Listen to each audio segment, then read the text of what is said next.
Hello again, true crime fans. We've got another mysterious case to explore. The case of Jessica Knott. Jessica Knott was born on June 22, 1986, in Allamont Springs, Florida. She grew up in a loving family with her parents, an older brother, and a younger sister. Her father worked in construction and often traveled to other states for work, so her mother mainly took care of her and her siblings. Throughout her childhood, Jessica was a cheerful and active girl who loved playing outdoors with her friends and siblings and had a special love for animals. On April 5, 1996, when Jessica was 9 years old, her family planned to visit her grandparents for Easter. While her mother packed for the trip, her father went to the store to buy some vacation items. Jessica asked her mother if she could go to the yard to wait for her father to return. Her mother agreed but told her to stay in the yard and not wander off. The family's apartment complex was located in a quiet area, surrounded by many trees and away from the main road. The neighborhood was considered safe, and children often played outside without regular adult supervision. However, when Jessica's father returned home around 6 p.m., he asked his wife where Jessica was, and she was surprised to learn that Jessica was not in the yard as she had thought. The parents searched the yard but couldn't find their daughter Jessica. Growing increasingly worried, they started asking neighbors if they had seen Jessica. A neighbor reported seeing Jessica sitting on a bench, reading a book, but this information yielded no results. As night began to fall and Jessica was still missing, her parents contacted the police. The police quickly began search operations, questioning neighbors and canvassing the surrounding area. Despite their best efforts, they were unable to find Jessica, forcing the police to expand their search to nearby streets. A few hours later, the police received an unexpected call from an unknown number. The caller's voice was distorted by background noise. But the police determined that Jessica might have been near a water pumping station several miles from her home. When the police arrived at the water pumping station, they witnessed a horrifying scene. Jessica's body was discovered near the pumping station, hidden in a black trash bag. This location was only a few meters from the road, but the pumping station was located under a bridge, making it nearly impossible to detect. Next to the body were some magazines and a children's mirror. The police quickly identified the victim as Jessica Knott and handed her body over to the medical examiner for further investigation. Investigators turned their attention to tracing the 911 call, which they believed was made by the killer. Their goal was to use the call to identify the killer. However, the call was made from a public phone at a nearby gas station, and when the police arrived, the perpetrator had already fled. Detectives tried to take fingerprints, but it was a difficult task because this was a public phone booth, which likely had many fingerprints from different users. In addition, it was possible that the killer had wiped the phone clean after calling or had worn gloves to avoid leaving fingerprints. Further investigation revealed that Jessica may have been killed elsewhere and her body moved to the water pumping station. Evidence on the ground showed that the killer pulled the body out of the car, then put it in a trash bag and dragged it to the water pumping station. Jessica's clothes were still intact, except for a missing shoe, which was not found at the scene. The only potential clue at the crime scene was tire tracks on the ground. There was a possibility that they belonged to the killer's car, so the police took photos and analyzed the prints. Meanwhile, a medical examination of the body showed that the victim died from strangulation, with marks on the face and neck indicating the killer used bare hands. An autopsy showed that Jessica had eaten a hamburger shortly before her death. Her mother said she did not give Jessica a hamburger that day, suggesting the killer may have provided her with food. Additionally, forensic experts found no evidence of sexual assault, leaving the killer's motive unknown. Initially, police had suspected Jessica's parents of being involved in her disappearance because they had not had a solid alibi. Jessica's mother had claimed that she had packed up the apartment, and her father had claimed that he had been out shopping, so they clearly had had the opportunity to commit the crime.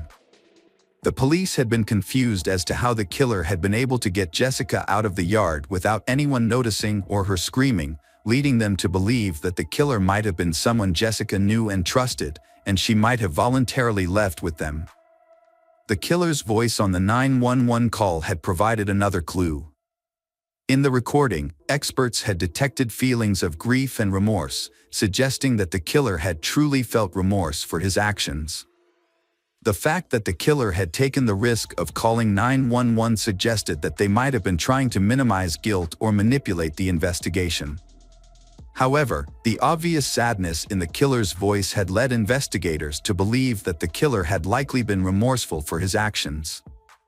The investigation had reached a turning point when police had found a roll of black garbage bags in the trunk of Jessica's father's car, similar to the bag used to dispose of the victim's body. However, expert examination had shown that the bags had come from another manufacturer, eliminating Jessica's father as a suspect.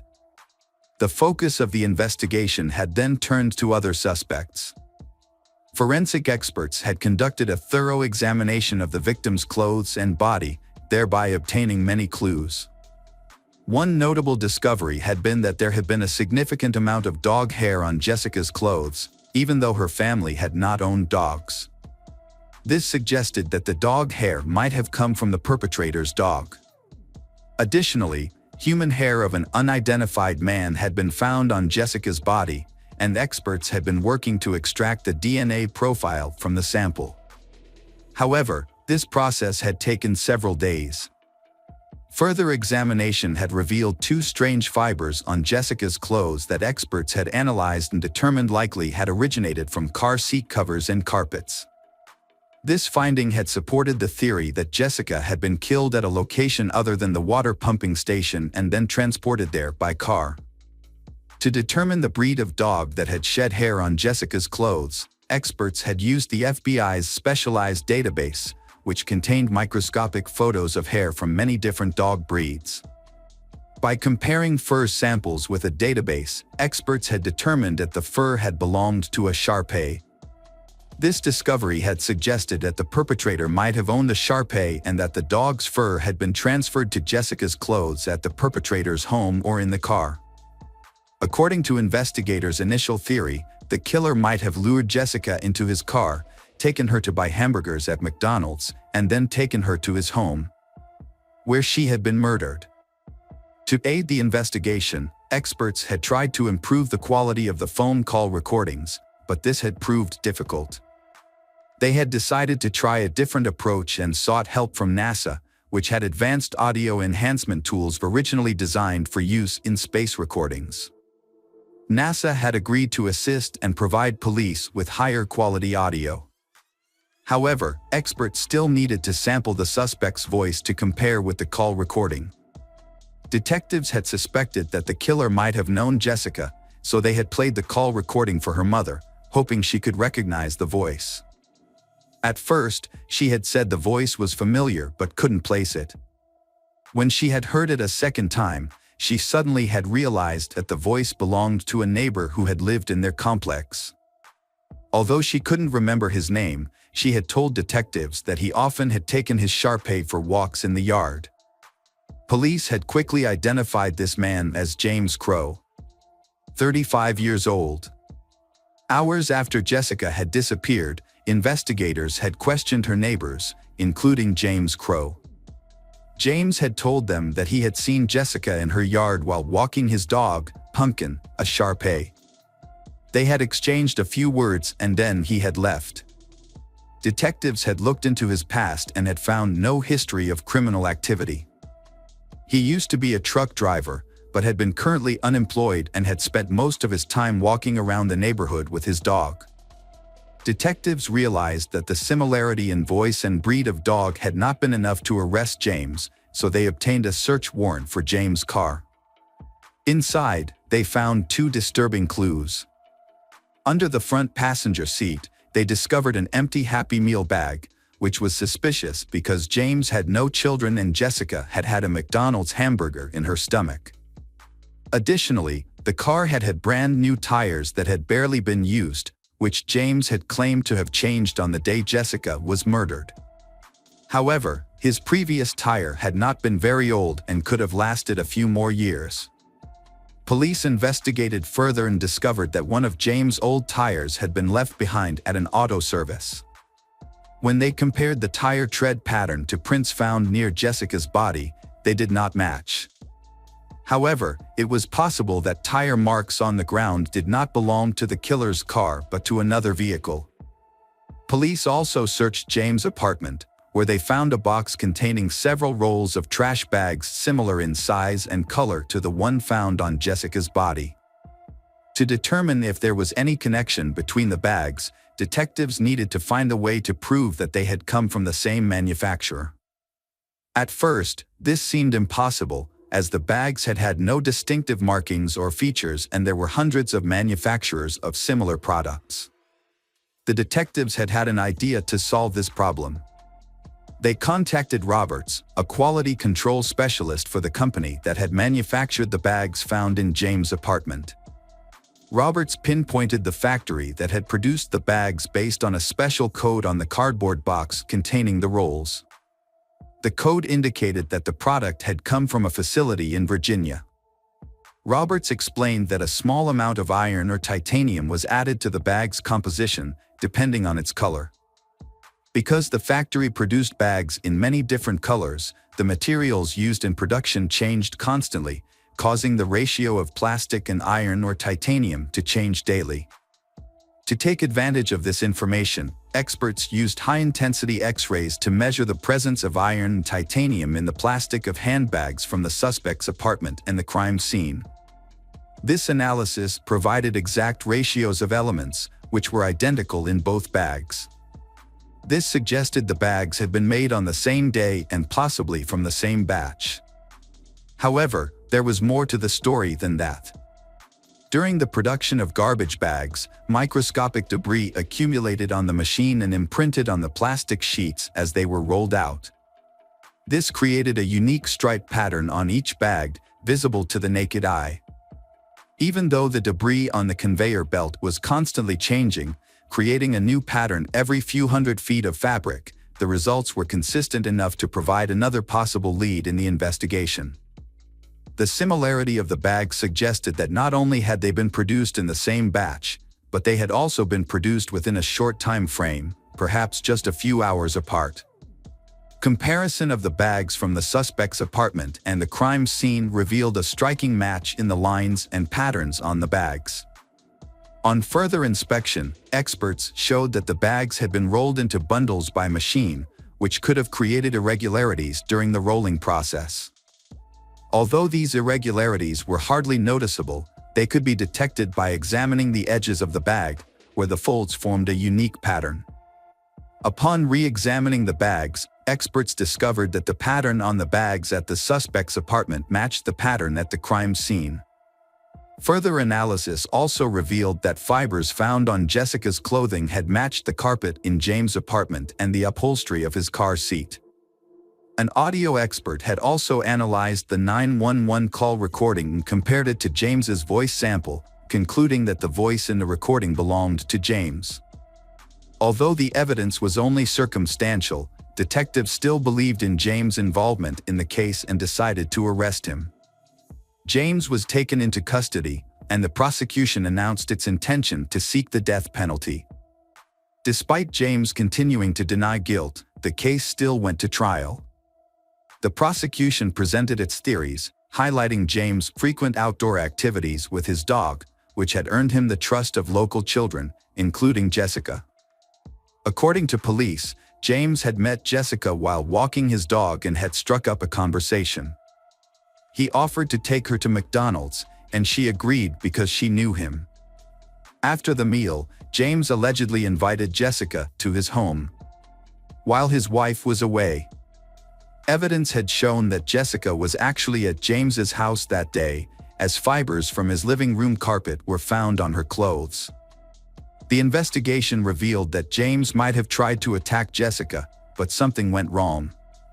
Forensic evidence indicated that the killer had strangled Jessica with their bare hands and pressed their palms against her face, possibly to silence her if she tried to scream.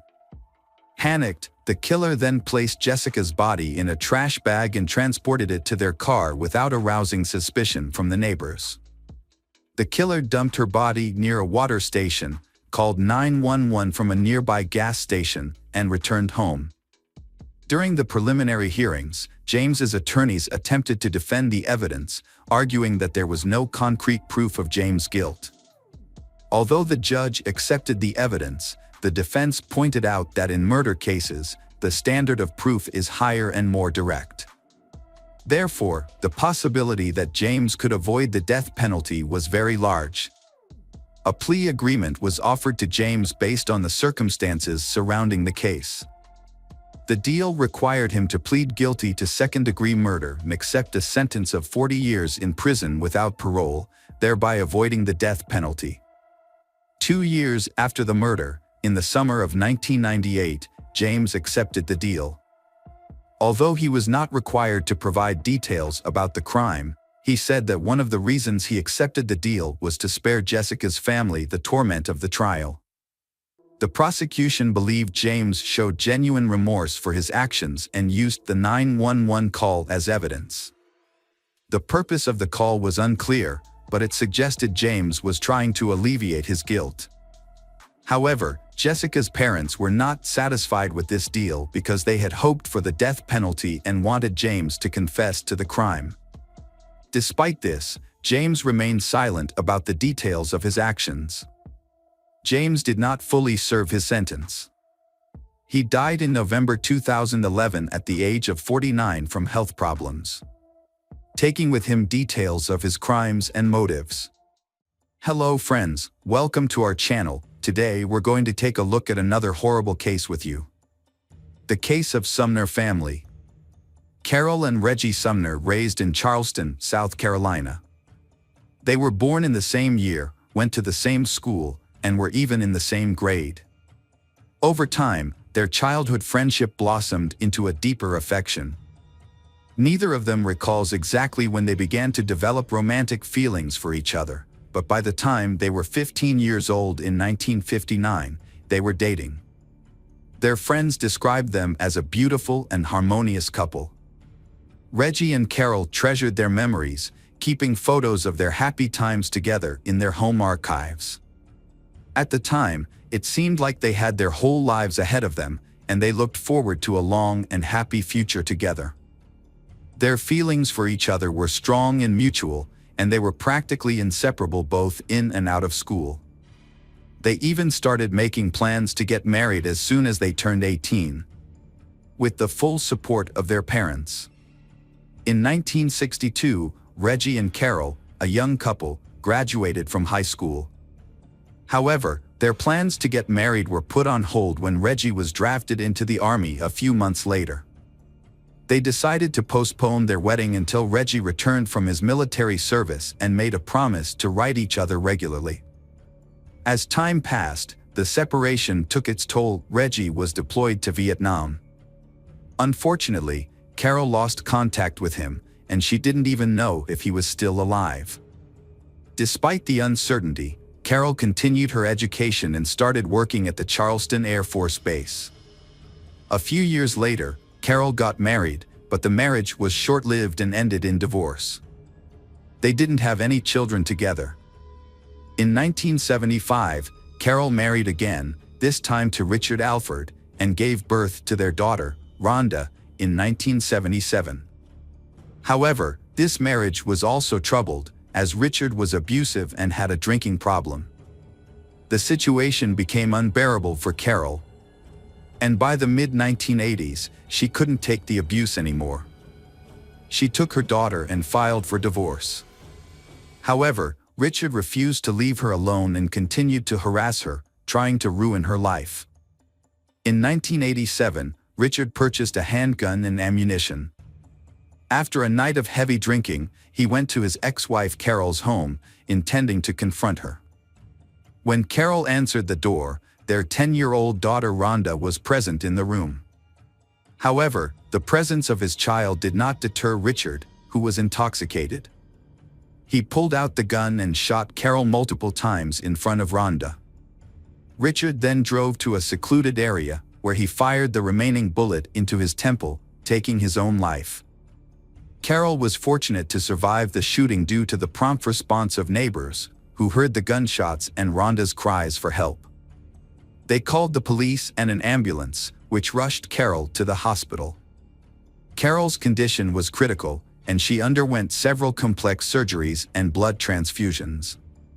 Although she eventually recovered, she suffered significant injuries, including complete blindness in her right eye and permanent disability. Years later, in the late 1990s, Carol's health began to deteriorate again. She experienced severe pain, weight loss, and weakness. After a thorough examination at the hospital, she received a devastating diagnosis: liver cancer. Tragically, as a result of being severely injured by gunshot wounds, Carol lost her position on an Air Force base. With cancer added to her medical complications, she found that physical strain, prolonged periods on her feet, and any heavy physical exertion exceeded her capability. Given these medical constraints, Carol then decided to re-enter the workforce as a call center operator for a cable television provider within her hometown, Charleston. Reggie was in Vietnam for a long time, and due to the prolonged war, he was severely wounded and nearly lost his leg. He spent a significant amount of time in the hospital, and during this period, his name was mistakenly listed among the dead. As a result, his relatives believed he had passed away. Reggie was fortunate to survive and eventually returned home. However, by then, he had lost touch with his former lover, Carol, who had moved to a different location, gotten married, and also assumed Reggie had died in the war. Years later, Reggie got married, but his war injuries led to the development of diabetes and other chronic diseases. He was never able to become a father, and eventually, his marriage ended in separation. Since then, he has lived alone. Reggie found work as a laborer at the local railroad and no longer expected any pleasant surprises from life. In the fall of 2000, Carol was having a typical day at work, answering phones and advising customers. When she picked up another call, she was shocked to hear a voice that sent shivers down her spine. It was a voice she knew all too well, her first high school love, Reggie. However, she was hesitant to respond, as she had thought Reggie was dead. After answering the customer's questions, Carol mustered up the courage to say Reggie's full name out loud. There was a pause on the other end of the line, followed by Reggie's timid question. Carol burst into tears, revealing that she was he had dated in high school, the one he had once wanted to marry. For several minutes, they both cried, unable to speak. Eventually, they composed themselves and discovered that they still lived in their hometown. They agreed to meet the next evening, reuniting after all these years. The next day, Carol spent hours getting ready for the date, trying on different dresses and perfecting her hair and makeup. As she looked in the mirror, she was reminded that time had changed her. She was no longer the young, vibrant woman Reggie remembered from the past. Still, she was eager to win him over once more. Their meeting was thrilling for both, having spent decades apart, and their conversation was unrelenting as they recounted stories from their lives, both happy and sorrowful, covering their previous marriages. Professional triumphs, struggles, health challenges, and basking in nostalgia as they reflected on their lost romance and first true love for one another. Reggie and Carol were determined to make the most of their reunion after a period of separation. They quickly fell into a routine of spending every day together, and within a couple of weeks, they decided to take the next step by moving in together. Just 5 months later, they got married, and Carol joined her husband in his home in the Riverland Terrace neighborhood. As they settled into family life, they initially resided in their hometown of Charleston, South Carolina. They were deeply in love, happy, and enthusiastic about building a life together. However, they faced some challenges, particularly with their health, as they were both still young but struggling with health issues. One of the neighbors who lived nearby was the Cole family, with whom Reggie had a long-standing acquaintance. The patriarch of the family, Stephen, had experienced firsthand the traumatic effects of the Vietnam War. Sustaining severe wounds during combat had resulted in confinement to a wheelchair for many years. His wife, Natalie, often prioritized her social life, spending time with friends at bars after work, instead of rushing home to take care of her family. As a result, their daughter, Tiffany, found herself frequently neglected and left unattended from a young age. Tiffany's situation improved slightly when she befriended the new neighbors, Reggie and Carol. During this time, Tiffany was still in high school, and the compassionate Carol took an instant liking to she. Carol felt genuine sympathy for Tiffany. For 5 years, Carol did her best to support and care for Tiffany, sometimes sponsoring cozy family meals, buying Tiffany clothes, and sharing enough allowance. Carol treated Tiffany like a daughter, showering her with love, care, and attention. When the Carol and Reggie decided to sell their Chevrolet Lumina minivan in 2004, Tiffany asked to buy it from them on an installment plan, as she desperately needed a car but had no money. They kindly offered to sell it to her for a minimal amount, which they divided into 12 monthly payments. In early 2005, Carol and Reggie made a difficult decision to leave their home and relocate to Florida. Their health had begun to decline significantly, and doctors advised them to move to a warmer climate with ocean access. Since Carol and Reggie were both retired, they decided to make a big change and start over. Carol and Reggie sold their large home in Charleston and bought a new place in Jacksonville, Florida. They also purchased a new Lincoln Town car. They was very happy and settled into their new life, making plans for their future together.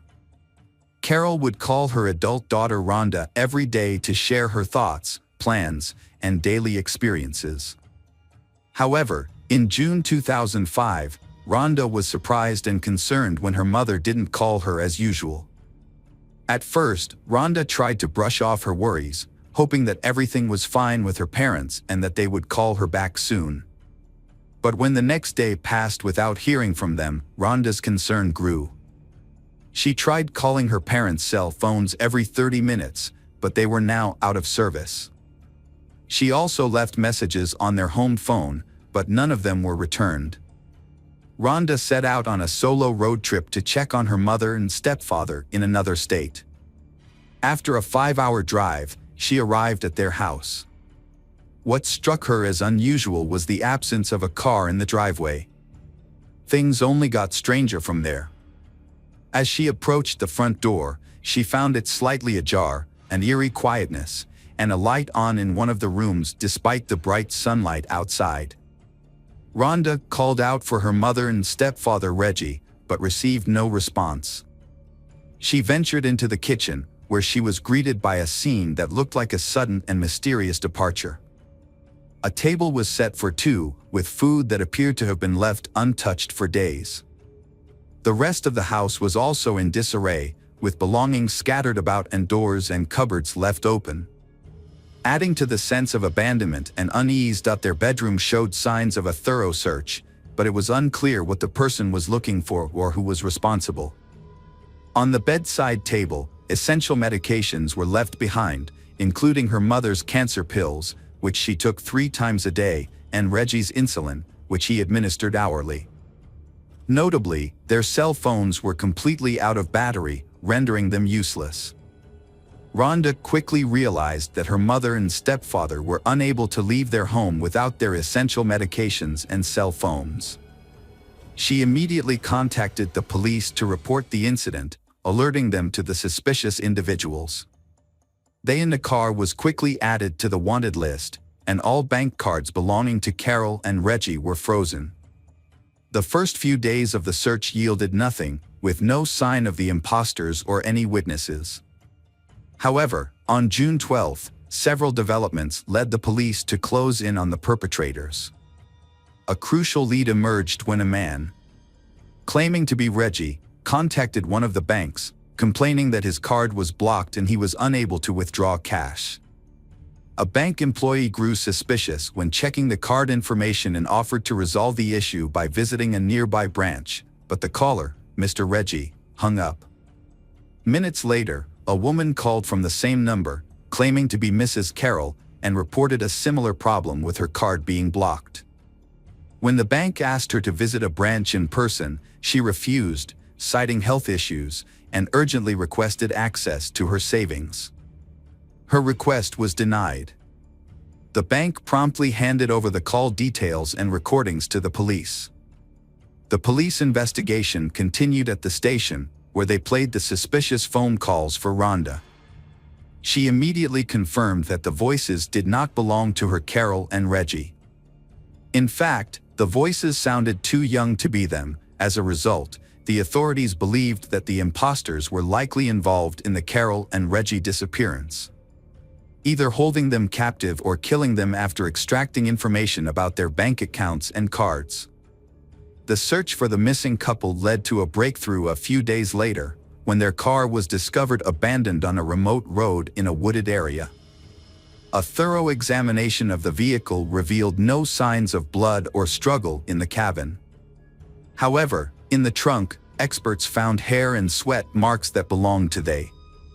This suggested that they had been forcibly taken away in the trunk of their own car, leaving little hope for their safe return. The police investigated their bank transactions and found that money had been withdrawn from their account several times after they stopped hearing from their daughter. Reviewing the ATM surveillance footage revealed that the withdrawals were made by a young man who couldn't be identified right away. The police also requested a trace of all calls made from the phone number used by the imposters to contact the bank. Further investigation showed that the SIM card used to make those calls was purchased on a prepaid plan just before they disappeared. Unfortunately, the buyer's identity couldn't be determined, but it was discovered that the number was used to call a car rental company on June 6. Additionally, it was found that someone staying at a hotel had rented a Mazda RX-8 in the name of Tiffany Cole. Later, the same car was seen at the ATMs where the unidentified young man withdrew money from their accounts. A team of investigators used tracking beacons installed in rental cars to locate a Mazda RX-8, which was found parked at a hotel in Charleston. The car was linked to a couple who had been victimized by thieves, who had withdrawn $1,000 from her card and nearly $3,000 from her husband's card.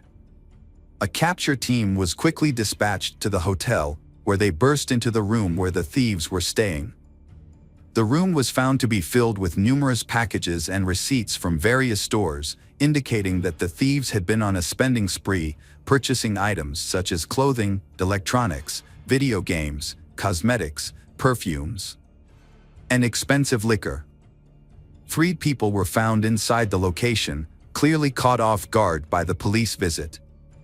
Tiffany Cole, 23, her boyfriend Michael Jackson, 24, and Alan Lindell Wade, 19, all appeared surprised, confused, and frightened as police placed handcuffs on their wrists.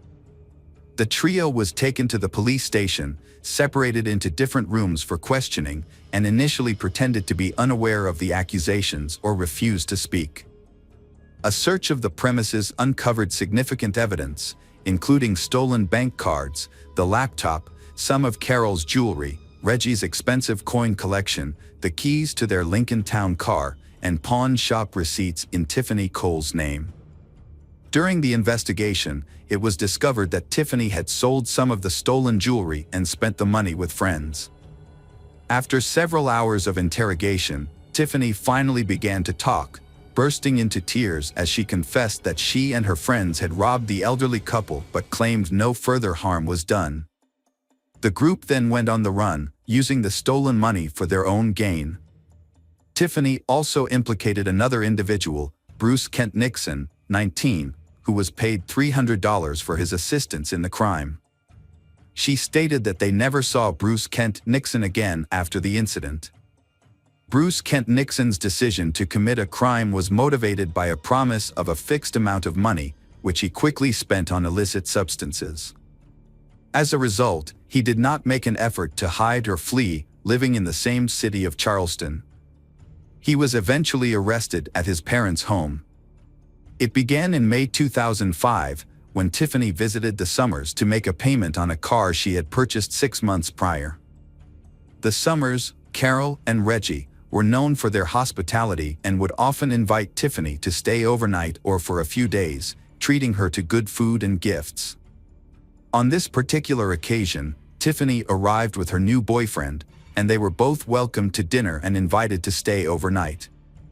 During dinner, the Summers discussed their new life, and Carol inadvertently revealed that they had nearly $100,000 left over from the sale of their Charleston home, which they intended to use to enjoy their retirement without financial worries. Unbeknownst to her, Carol's careless comment sealed her in her husband's fate. Tiffany and Michael exchanged a telling glance, and that night, they began secretly plotting to get their hands on the Summers' substantial sum of money. In the morning, Tiffany and Michael bid they farewell and returned to South Carolina. Within a couple of weeks, they recruited accomplices and assigned roles and responsibilities. They then set their plan in motion. On June 6th, Tiffany rented an unassuming car. Meanwhile, Bruce Kent Nixon and Alan stole 4 shovels.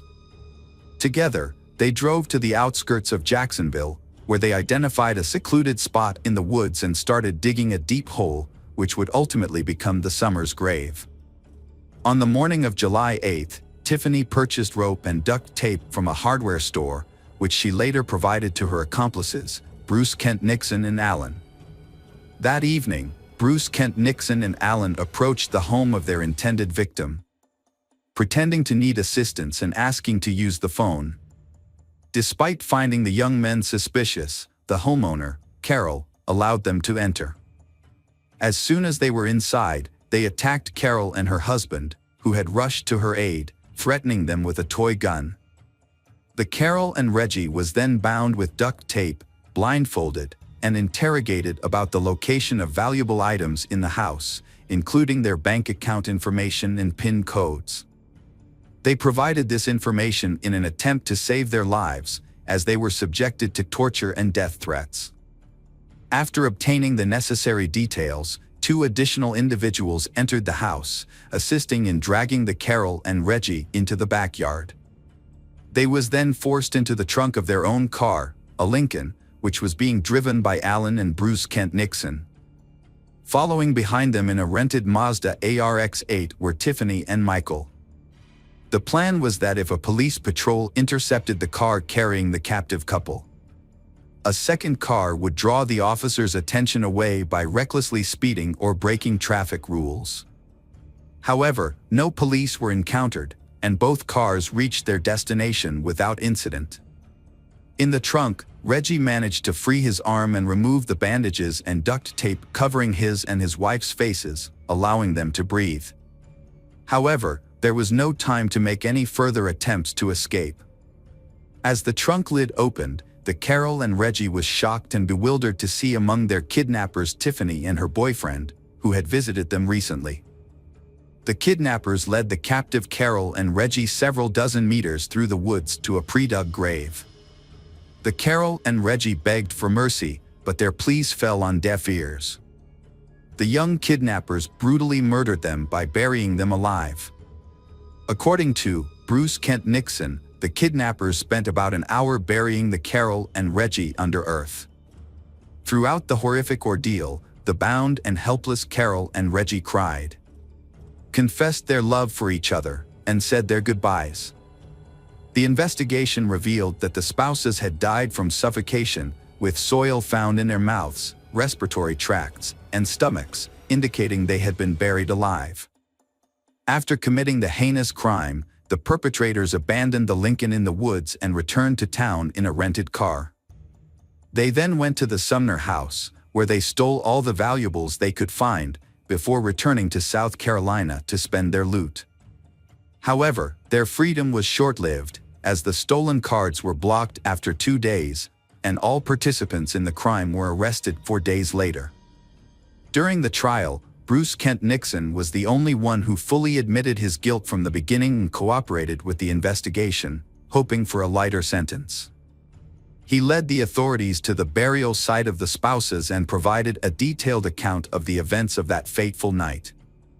In contrast, Tiffany claimed that her boyfriend, Michael, was the mastermind behind the crime, driven by greed after learning about the large sum of money the Sumner family had received from the sale of their house. Tiffany's lawyer argued that she was merely an accomplice and not directly involved in the murder. Michael and Alan chose not to testify, but the evidence against them was overwhelming. The jury did not believe Tiffany Cole was innocent because she was involved in planning the crime, rented a car, and created a diversion in case they were chased by police. She also helped dig a grave for the victims and sold stolen items at a pawn shop, using the money to buy clothes and rent a limousine to celebrate their success, as seen in numerous photos. As a result, Bruce Kent Nixon was sentenced to life in prison without parole, while Michael Jackson, Tiffany, and Alan Lindell were given the death penalty. The criminals filed multiple appeals, but they were all denied, and the sentence remained unchanged. Hello friends, welcome to our channel. Today we're going to take a look at another horrible case with you. The case of Marcos Matsunaga. Marcos Matsunaga was a successful Brazilian entrepreneur who inherited a family business that became one of the largest food product companies in the country. The company, Yoki, was founded by his grandfather, Yashizo Cadano, who immigrated to Brazil and started a small flour milling business in the mid-20th century. Over time, the company grew and transformed into a global brand with a wide range of products. Marcos was born into a wealthy family and was accustomed to getting everything he wanted from a young age. Marcos didn't have to start from scratch to build his business, as he inherited the family food company from his grandfather and father. As the CEO, Marcos had the opportunity to become the first billionaire in his family, a goal he pursued for most of his life. However, this ambition was not meant to be fulfilled. Those who knew Marcos personally described him as a skilled and successful businessman who not only preserved but also significantly increased the family's wealth, boosting profits. However, he was also known for being difficult to work with, having a strong personality, and being controlling towards those around him. Marcos was not handsome, he was obese since childhood.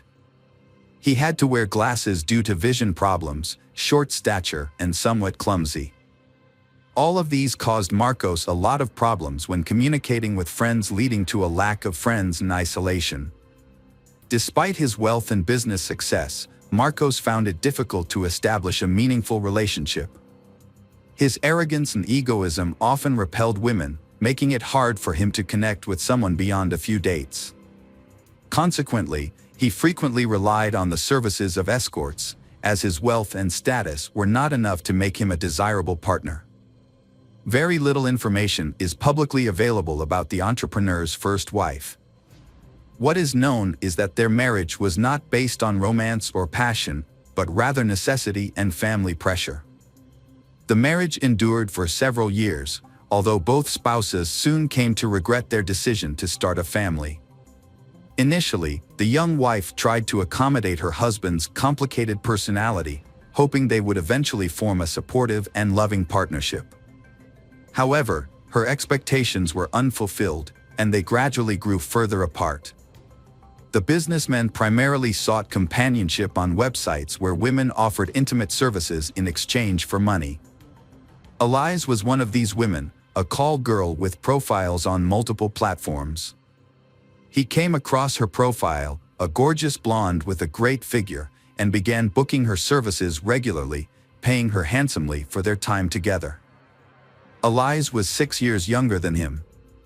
She grew up in a poor and troubled home in a crime-ridden part of the city. Her family life was unstable, she never knew her father, her mother struggled with addiction, and her mother's partners often had similar issues. As a result, Elisa's childhood was marked by hardship and unhappiness. She was frequently beaten, harassed, and abused by her mother's partners from a young age. As soon as she finished school, Eliza left home and never looked back. She pursued a career in nursing, landing a job at a hospice after completing her training. However, she soon realized that caring for terminally ill patients was not her true calling. Eliza formed strong bonds with her patients. A few years later, Eliza decided to pursue higher education and switch careers. She chose law, which she saw as a promising field that would open doors to new opportunities. After lengthy preparation, she scored well enough on the entrance exams to gain admission. However, she struggled to pay tuition fees with her limited income as a nurse. Since Eliza had no family support, having cut off ties with her relatives after leaving home, she had to fend for herself. To make money, she decided to take advantage of her appearance. She registered on a website that provided intimate services, where she was helped to create an attractive profile. Soon, wealthy customers began to notice Eliza's beauty. Eliza worked as an escort to finance her studies and support herself. Once she completed her education and secured a job in her field, she planned to leave the sex work industry. That's when she met Marcos, a regular client who showered her with gifts and openly met with her. Unbeknownst to Eliza, their relationship would take a dramatic turn. Marcos, a wealthy married man, would eventually leave his wife for Eliza, transforming her rags-to-riches story into a real-life fairy tale. Marcos completely lost himself over Eliza, but it's unclear whether Eliza actively pursued him or not. After about 6 months, Marcos realized he didn't just want to date Eliza, but to be with her long-term. Without hesitation, he filed for divorce from his first wife and began introducing Eliza as his fiancée to everyone. Marcos, as a businessman, preferred to keep the true nature of their relationship and Eliza's occupation private. So, they came up with a cover story, claiming they met by chance at a cafe. They stuck to this story, even with Marcos's closest relatives and friends, who remained none the wiser. When Eliza joined the Matsunaga family, she didn't exactly receive a warm welcome. Her in-laws suspected that she had used her charm to win over Marcos, an older, wealthy, but not particularly attractive man. They believed she was now pretending to ignore his abrasive personality in order to secure her new status. Despite their reservations, no one strongly opposed Marcos's decision to divorce his first wife and marry Eliza. A lavish, traditional wedding was planned, complete with a white wedding dress, numerous guests, and a multi-tiered cake. Afterwards, Marcos moved his new wife into his grand, luxurious mansion, where she became the lady of the house. Matsunaga was a well-known collector of luxury items, particularly expensive wines and rare weapons. His house featured a large wine cellar, where bottles were meticulously organized by year and country of origin. Additionally, the house had a secret room dedicated to his collection of firearms and edged weapons, which were proudly displayed on the walls from floor to ceiling. Marcos took great pride in his extensive collections and was always on the lookout for new additions. His home was a treasure trove of antiques, luxury items, and modern art, which were displayed throughout the house, often in a way that was more cluttered than curated. Soon after the wedding, they decided that they were ready to have an heir, but despite all their efforts, Eliza did not get pregnant naturally. Then they decided to resort to the procedure of in vitro fertilization, but even here, success awaited them far from immediately. However, when their daughter was finally born, their joy knew no bounds. They devoted themselves to raising their child, making plans for her future, and as she grew older, the family began to travel the world, immersing themselves in different cultures and traditions. Their daughter was a beloved and pampered child, raised with love, care, and every luxury imaginable.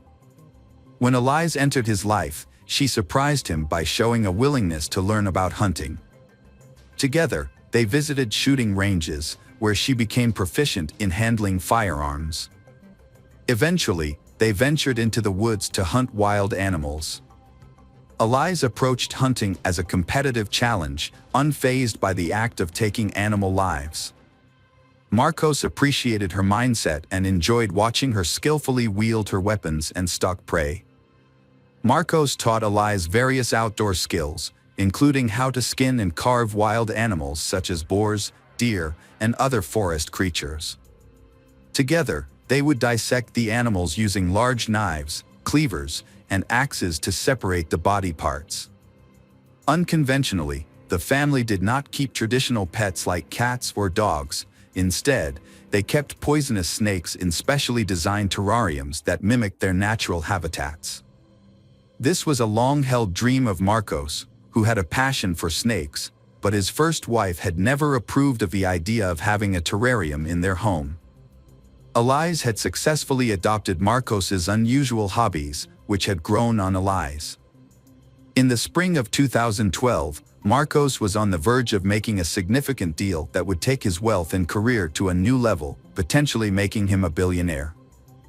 He was in active negotiations with several partners to sell the family business and invest the substantial proceeds in a new and profitable venture. On May 19, 2012, the day before a billion-dollar deal was set to close, entrepreneur Marcos vanished without warning. His wife, Eliza, didn't report him missing until the next day because she thought he was at work. According to Eliza, Marcos had a meeting scheduled for the evening that was expected to run late into the night. He had packed some belongings and told her he would likely spend the night at the office before heading straight to the deal the next morning. When Marcos failed to return home and stopped answering his phone the next day, Eliza grew concerned and reported him missing. The police quickly discovered that the entrepreneur had missed an evening meeting and a crucial morning meeting that he couldn't afford to skip.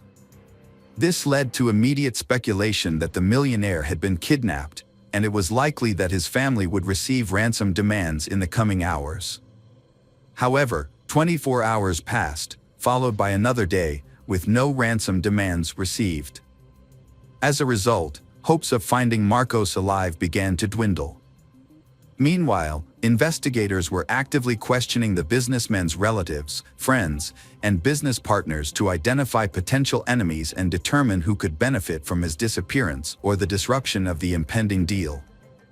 Despite a thorough investigation, no one has found anyone who would have wanted to kill Marcos.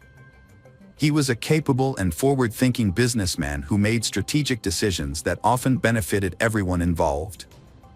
Days later, Eliza visited her in-laws with her daughter and revealed a secret she had been too afraid to share with the police. With tears in her eyes, she explained that her husband had been having an affair with a woman named Natasha Villalima and had made no effort to hide it. Although the situation had led to several heated arguments and threats of divorce, Marcos had eventually promised to end the affair in order to save their family. Marcos continued to see Natasha, but was more cautious to avoid another family scandal. However, Eliza suspected he was having an affair and hired a private investigator to gather evidence. The investigator obtained photos and videos of Marcos's romantic dates with Natasha.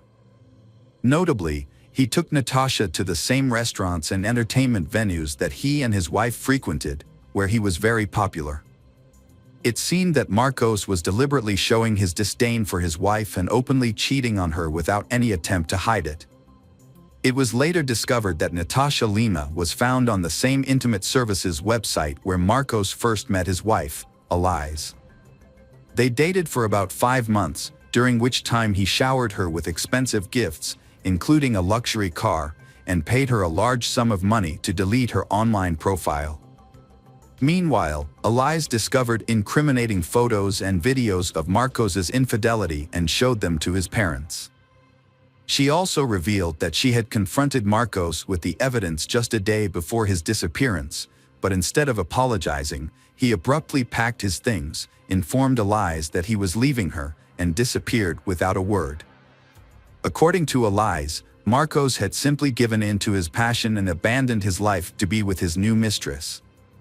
However, those who knew him best vehemently disagreed, insisting that Marcos would never abandon his business, which his family had spent decades building, as he was deeply invested in its success.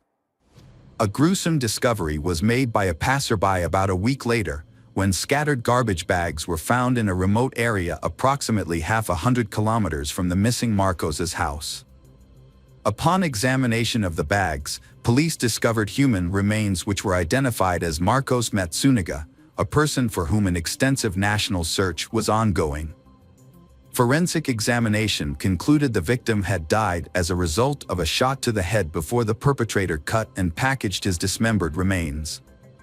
Expert assessment also inferred that only an exceptionally skilled practitioner would possess sufficient know-how, steady-handedly controlling either precise butcher's cut tools at convenient knife handles anatomy. The investigation began by reviewing the last known location of the deceased man, Marcos. This led authorities to the luxury residential complex where Marcos lived with his wife and daughter. The complex was equipped with multiple security cameras, which were thoroughly examined. A review of the footage revealed that the evening before Marcos disappeared, he and his wife had ordered food delivery. The elevator camera captured Marcos going down to the first floor to collect the food, returning with pizza boxes in hand. He then entered his apartment and was not seen leaving again that evening, night, or the following day. It appeared as though Marcos vanished into thin air. Elise leaves their apartment with 3 large, heavy suitcases. Investigators, who already had suspicions, take her into custody for questioning. At first, she denies any involvement in her husband's disappearance, sticking to her initial claim that he left her for another woman. However, when shown footage of her moving the suitcases, she breaks down and confesses. According to her, their marriage had been troubled for some time, and her husband had become increasingly abusive. Marcos would constantly humiliate her, criticize her for her past work as an escort, and claimed that she was a bad mother to their daughter. Marcos exerted total control over his wife Elise, not even allowing her to make friends. When she once mentioned divorce, Marcos threatened to leave her with nothing, take their child, and prevent her from seeing him. On the evening of the incident, Elise showed Marcos pictures from a detective, which depicted him with his mistress. Instead of remorse, Marcos became enraged and slapped Elise. She claims that everything after that was a blur. The next thing Elise remembers is holding a gun, which she used to shoot her husband. Upon realizing what had happened, she decided to dispose of the body to make it seem like Marcos had vanished. Elise drew upon her experience as a nurse and knowledge of human anatomy to do so. Additionally, Marcos had previously taught her how to skin and dismember animal carcasses, and they had the necessary tools at home. After Elise killed her husband, she dismembered and bagged his body while their young daughter slept in the next room. It was later discovered that the evidence of her husband's infidelity, which included photos and videos, was only received by Elise on May 20th, after she had already murdered him. This evidence was provided by a private detective. Elise then used this evidence to deceive her husband's parents, telling them that he had abandoned her for his mistress. The investigation also found Natasha Lima, who testified in court that Marcos had wanted a divorce but was afraid of Elise due to her alleged mental instability and capability for violent behavior. Natasha last saw her lover the day before he disappeared. He was unhappy about the constant family scandals and planned to start a new life in Florida after selling the company. However, his wife Elise was not part of these plans. He intended to divorce her and forget her completely. A shocking twist was the discovery of blood in the lungs of the deceased Marcos. This suggested that Marcos was still alive when Elise decapitated him, indicating he had struggled to breathe. This contradicted Elise's claim that he died instantly from a gunshot wound. Further examination by the pathologist revealed that the bullet had entered Marcos's head at an unusual angle. It seemed he was caught off guard, sitting or lying down when shot, and didn't try to defend himself. Elise Matsunaga's claim that her husband attacked her and she defended herself was disputed by multiple witnesses at her trial. They testified that Marcos had a difficult personality and often spoke harshly, but he never physically harmed anyone. As a result, the court believed Elias fabricated the story and found her guilty of premeditated murder with cruelty and attempting to conceal the crime. She received a 20-year prison sentence, which many considered too lenient. Her in-laws now care for their daughter. Welcome back, detectives. Let's dive into another horrible case, the case of Savannah Gray Wind. Savannah Gray Wind was born on August 9, 1995, in Burke County, North Dakota, to a family with a mix of cultural backgrounds. Her father is of European American descent, while her mother is a member of the Spirit Lake Sioux Indian tribe. Savannah had two brothers, Joy and Casey, and a younger sister, Kayla. Her parents, Norberta and Joe, were proud of their children. The family lived in Fargo, North Dakota, until Savannah was 9 years old. Then in 2005 they moved to Spirit Lake Reservation. Savannah loves nature and animals, especially horses. It was on the reservation that she met her partner, Ashton Matheny, when she was 15 years old. They remained together as they grew older. When it was time for college, the family moved back to Fargo. Savannah found work caring for the elderly at a nursing home. She studied to become a nurse and is preparing to take her exams in September. She was expecting her first child and was excited to start her life with Ashton. They had found an apartment and planned to move in together in early September. However, at the time of her pregnancy, Savannah was staying with her parents on the bottom floor of a 7-unit, 3-story apartment building. The building was also home to Brooke Cruz, a 38-years-old woman, and her partner, William Hone, who rented an apartment on the 3rd floor. Brooke's life was deeply affected by a past marked by hardship and complexity. The experiences turned her into a dark and emotionally disturbed person. Brooke had trouble managing her emotions and behaviors, often feeling anxious and angry. Brooke's fascination with mysticism and true crime stories began at a young age. As an adult, she studied the psychology of serial killers and attempted to understand their thought processes. Her writing reflected an obsession with human nature's darker side. Brooke saw two conflicting forces within people, good and bad, but her own life was a testament to the destructive power of unchecked darkness. By the time Brooke was 38, struggling with depression, physical illness, and exhaustion from toxic relationships that included regular physical abuse. Her fear of losing William was exacerbated by her inability to get pregnant. This desperate situation drove Brooke to think about committing a shocking crime, taking the life of a pregnant woman to take the baby for herself. After Brooke's arrest, investigators found a disturbing collection of books and notes in her apartment. The books covered topics such as forensic psychology, obstetrics, and law. Her notes listed items for a birthing kit, including scissors, blades, clamps, gloves, and an infant CPR bag. Brooke also had a stash of oxytocin, a hormone used to induce labor. Brooke grew up in a large family in Bradenton, Florida. Her parents divorced when she was young, leaving her mother to care for 7 children, including Brooke. While her family appeared to be well off, Brooke's diary revealed a difficult childhood that she tried to forget. As she entered her teenage years, Brooke became increasingly troubled and was the only one of her siblings to move in with her father, a man her mother described as a professional criminal.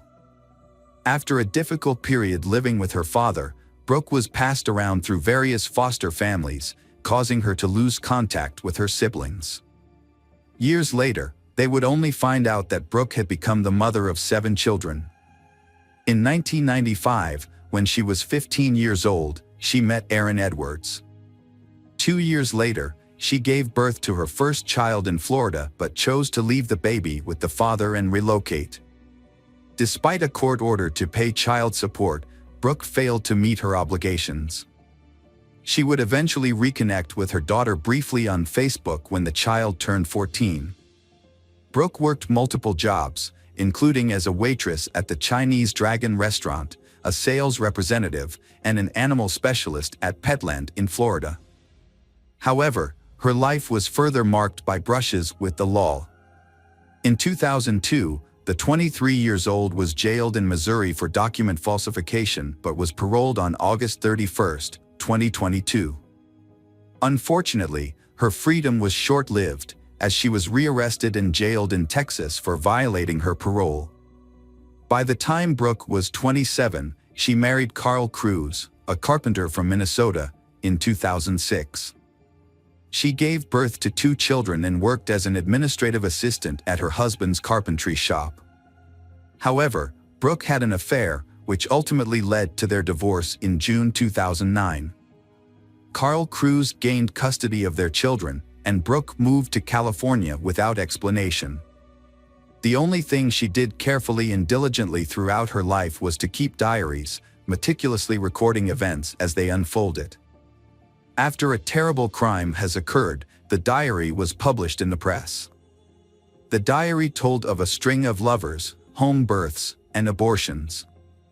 At first, many of these relationships seem healthy and loving. However, over time, the men in her life begin to control her by making her feel inferior. Brooke felt that Carl Cruz bullied and humiliated her, making her feel like a bad and promiscuous mother. Despite these negative feelings, after moving to California and filing for divorce, Brooke surprisingly returned to Carl Cruz's house. She then registered on a dating website and started taking psychology classes seriously. Brooke met Andrew Murray, a chef from Katoomba, New South Wales, Australia, on the dating site Tagged. Brooke decided to move to Australia to be with Andrew. However, before leaving, she was involved in a dispute with Carl Cruz over child custody in January 2012. During the argument, she grabbed a knife and attacked Carl Cruz. The police arrested her and charged her. Although she denied the allegations, she chose not to wait for her court hearing and instead fled to Australia using false immigration documents. Once there, she married Andrew. Andrew's marriage to Brooke lasted only 6 months. During that time, he discovered her past, including a previous husband and children in the U.S., as well as fake immigration papers. According to Andrew, Brooke threatened him for helping her, prompting him to report everything to the police as a precautionary measure. Andrew remembers their marriage as a time when Brooke became intensely interested in crime and the behaviors of serial killers. Brooke's interest in crime began as early as 2012, when she was studying psychology in nursing. Her thesis focused on serial killers, and she spent a lot of time reading about them. In total, Brooke spent 6 months and 10 days in Australia before returning to the U.S. in October 2012. However, after returning to the U.S., she became embroiled in a lengthy custody battle for her 2 children. Reconciling with Andrew might have given her a chance to start over, but instead, she met William Hone, a 28-year-old man with a history of child abuse, in late 2012. Brooke fell in love with William, a man who had been divorced twice. Despite his troubled past, Brooke was optimistic about her new life. She took a job and began to rediscover herself. In 2013, Brooke decided to pursue a degree at Minnesota State University, enrolling in courses such as social behavior, psychology of deviant behavior, and research methods. She was particularly drawn to the psychology of serial killers, and her paper on the subject earned her top marks. Brooke's relationship with William was loving and kind at first, creating a peaceful home for their children. However, over time, the relationship became codependent, marked by joint substance abuse, and the problem is getting more and more tense. As Brooke's relationship deteriorated, her well-being suffered. She began to withdraw from her children, struggled in her job, and became increasingly fixated on her research into the darker aspects of human psychology. In 2014, Brooke's life and spirit changed dramatically after a series of terrible things happened to her. The specifics of these things are not disclosed, but they appear to have had a profound and lasting impact on her mental health. Brooke suffered a panic attack and was rushed to the hospital, where she was diagnosed with post-traumatic stress disorder. In the following year, Brooke's relationship with William began to deteriorate. She expressed her feelings of emptiness in her diary. She felt neglected, which led to her starting to isolate herself from others. Brooke's physical and mental health continued to decline, and she was eventually diagnosed with a gallbladder disease. This led to a significant decline in her overall well-being, causing her to become reclusive and rarely leave her house. The situation took a turn for the worse when Brooke's partner, William, became violent. In May 2016, the police responded to a call and found that William had brutally beaten Brooke in the bathroom. He pleaded guilty to assault and was banned from approaching her. However, he failed to comply with the restraining order and was found in Brooke's apartment 6 months later. The relationship between Brooke and William continued, but it was no longer healthy. However, one issue remained: William wanted a child, while Brooke was unable to have one due to a 2011 abortion. In 2017, after a fight, Brooke fabricated a pregnancy to prevent William from leaving her. To convince him, she sent him fake proof, including a false ultrasound picture and a photo of a positive pregnancy test. Brooke found an online recording of a random baby's heartbeat and presented it to William, claiming it was the heartbeat of the child she carrying. In reality, there was no pregnancy. William had already shared with friends and family that Brooke was pregnant, and in an attempt to save face, he pressured her to actually have the baby. Brooke understood William's statement as a final decision and thought he was insisting that they adopt a child from someone else, specifically their pregnant neighbor Savannah, who lived 3 floors below them. Brooke, who had medical knowledge, began making a list of what she needed to induce labor. One Saturday afternoon in August, Brooke deceived Savannah by offering her $20 to model a dress, claiming it was one she was currently sewing. Savannah agrees and goes to Brooke's apartment, unaware of Brooke's true intentions. Meanwhile, Savannah had ordered a pizza, expecting to eat it when she returned home. Savannah did not return home at the expected time. The brother went upstairs to the apartment Brooke's around 2:30 p.m. and heard the sound of a sewing machine, but no one answered the door. A short while later, Savannah's father, Joe, also went upstairs and knocked on the door. Brooke, who was with Savannah, yelled out that they were still working on a dress and that Savannah was trying it on, which is why they couldn't open the door. When Norberta returned home, she found that the pizza was untouched. She texted her daughter several times but received no response. She then went upstairs to the apartment, where a neighbor informed her that Savannah had left a while ago after finishing her dress fitting. Norberta became anxious and searched her apartment. Finding that Savannah's shoes, purse, car keys, and other belongings were still there. Savannah had been experiencing heat and swelling that made it painful and difficult for her to walk, so it was unlikely that she had gone for a walk. Norberta called Ashton Matheny, hoping that he might have picked up Savannah, but he replied that he hadn't heard from her either. Growing increasingly worried, Norberta called the police and began driving around the neighborhood, searching for her pregnant daughter. Norberta was driving and thought that if Savannah had gone out, Norberta would have found her nearby. Later that day, the police searched Brooke and William's apartment because it was the last place Savannah was seen. They allowed the police to enter and didn't interfere, but since the police didn't have a warrant, they didn't check inside closets or behind closed doors. The police informed Savannah's family that since she was considered an adult, she had the right to make her own choices. They also stated that without evidence of a crime, there was no requirement for them to keep the family updated on her situation. The investigators concluded that Savannah had left voluntarily. However, Savannah's family was upset by the police department's apparent indifference to her disappearance. The police searched the apartment 2 more times but found nothing.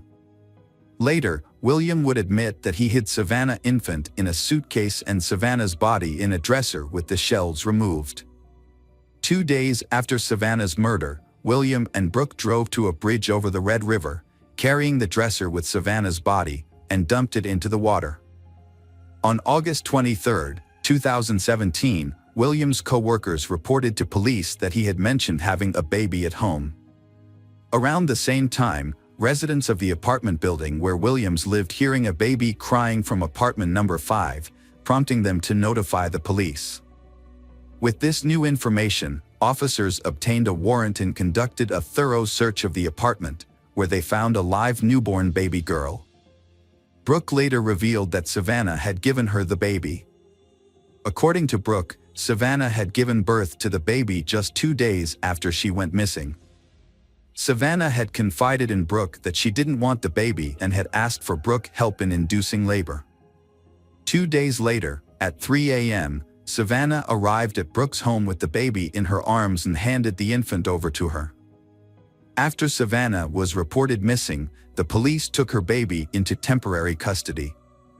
A few days later, a DNA test confirmed the baby's parentage, and Savannah's daughter was reunited with her father for 3 more days.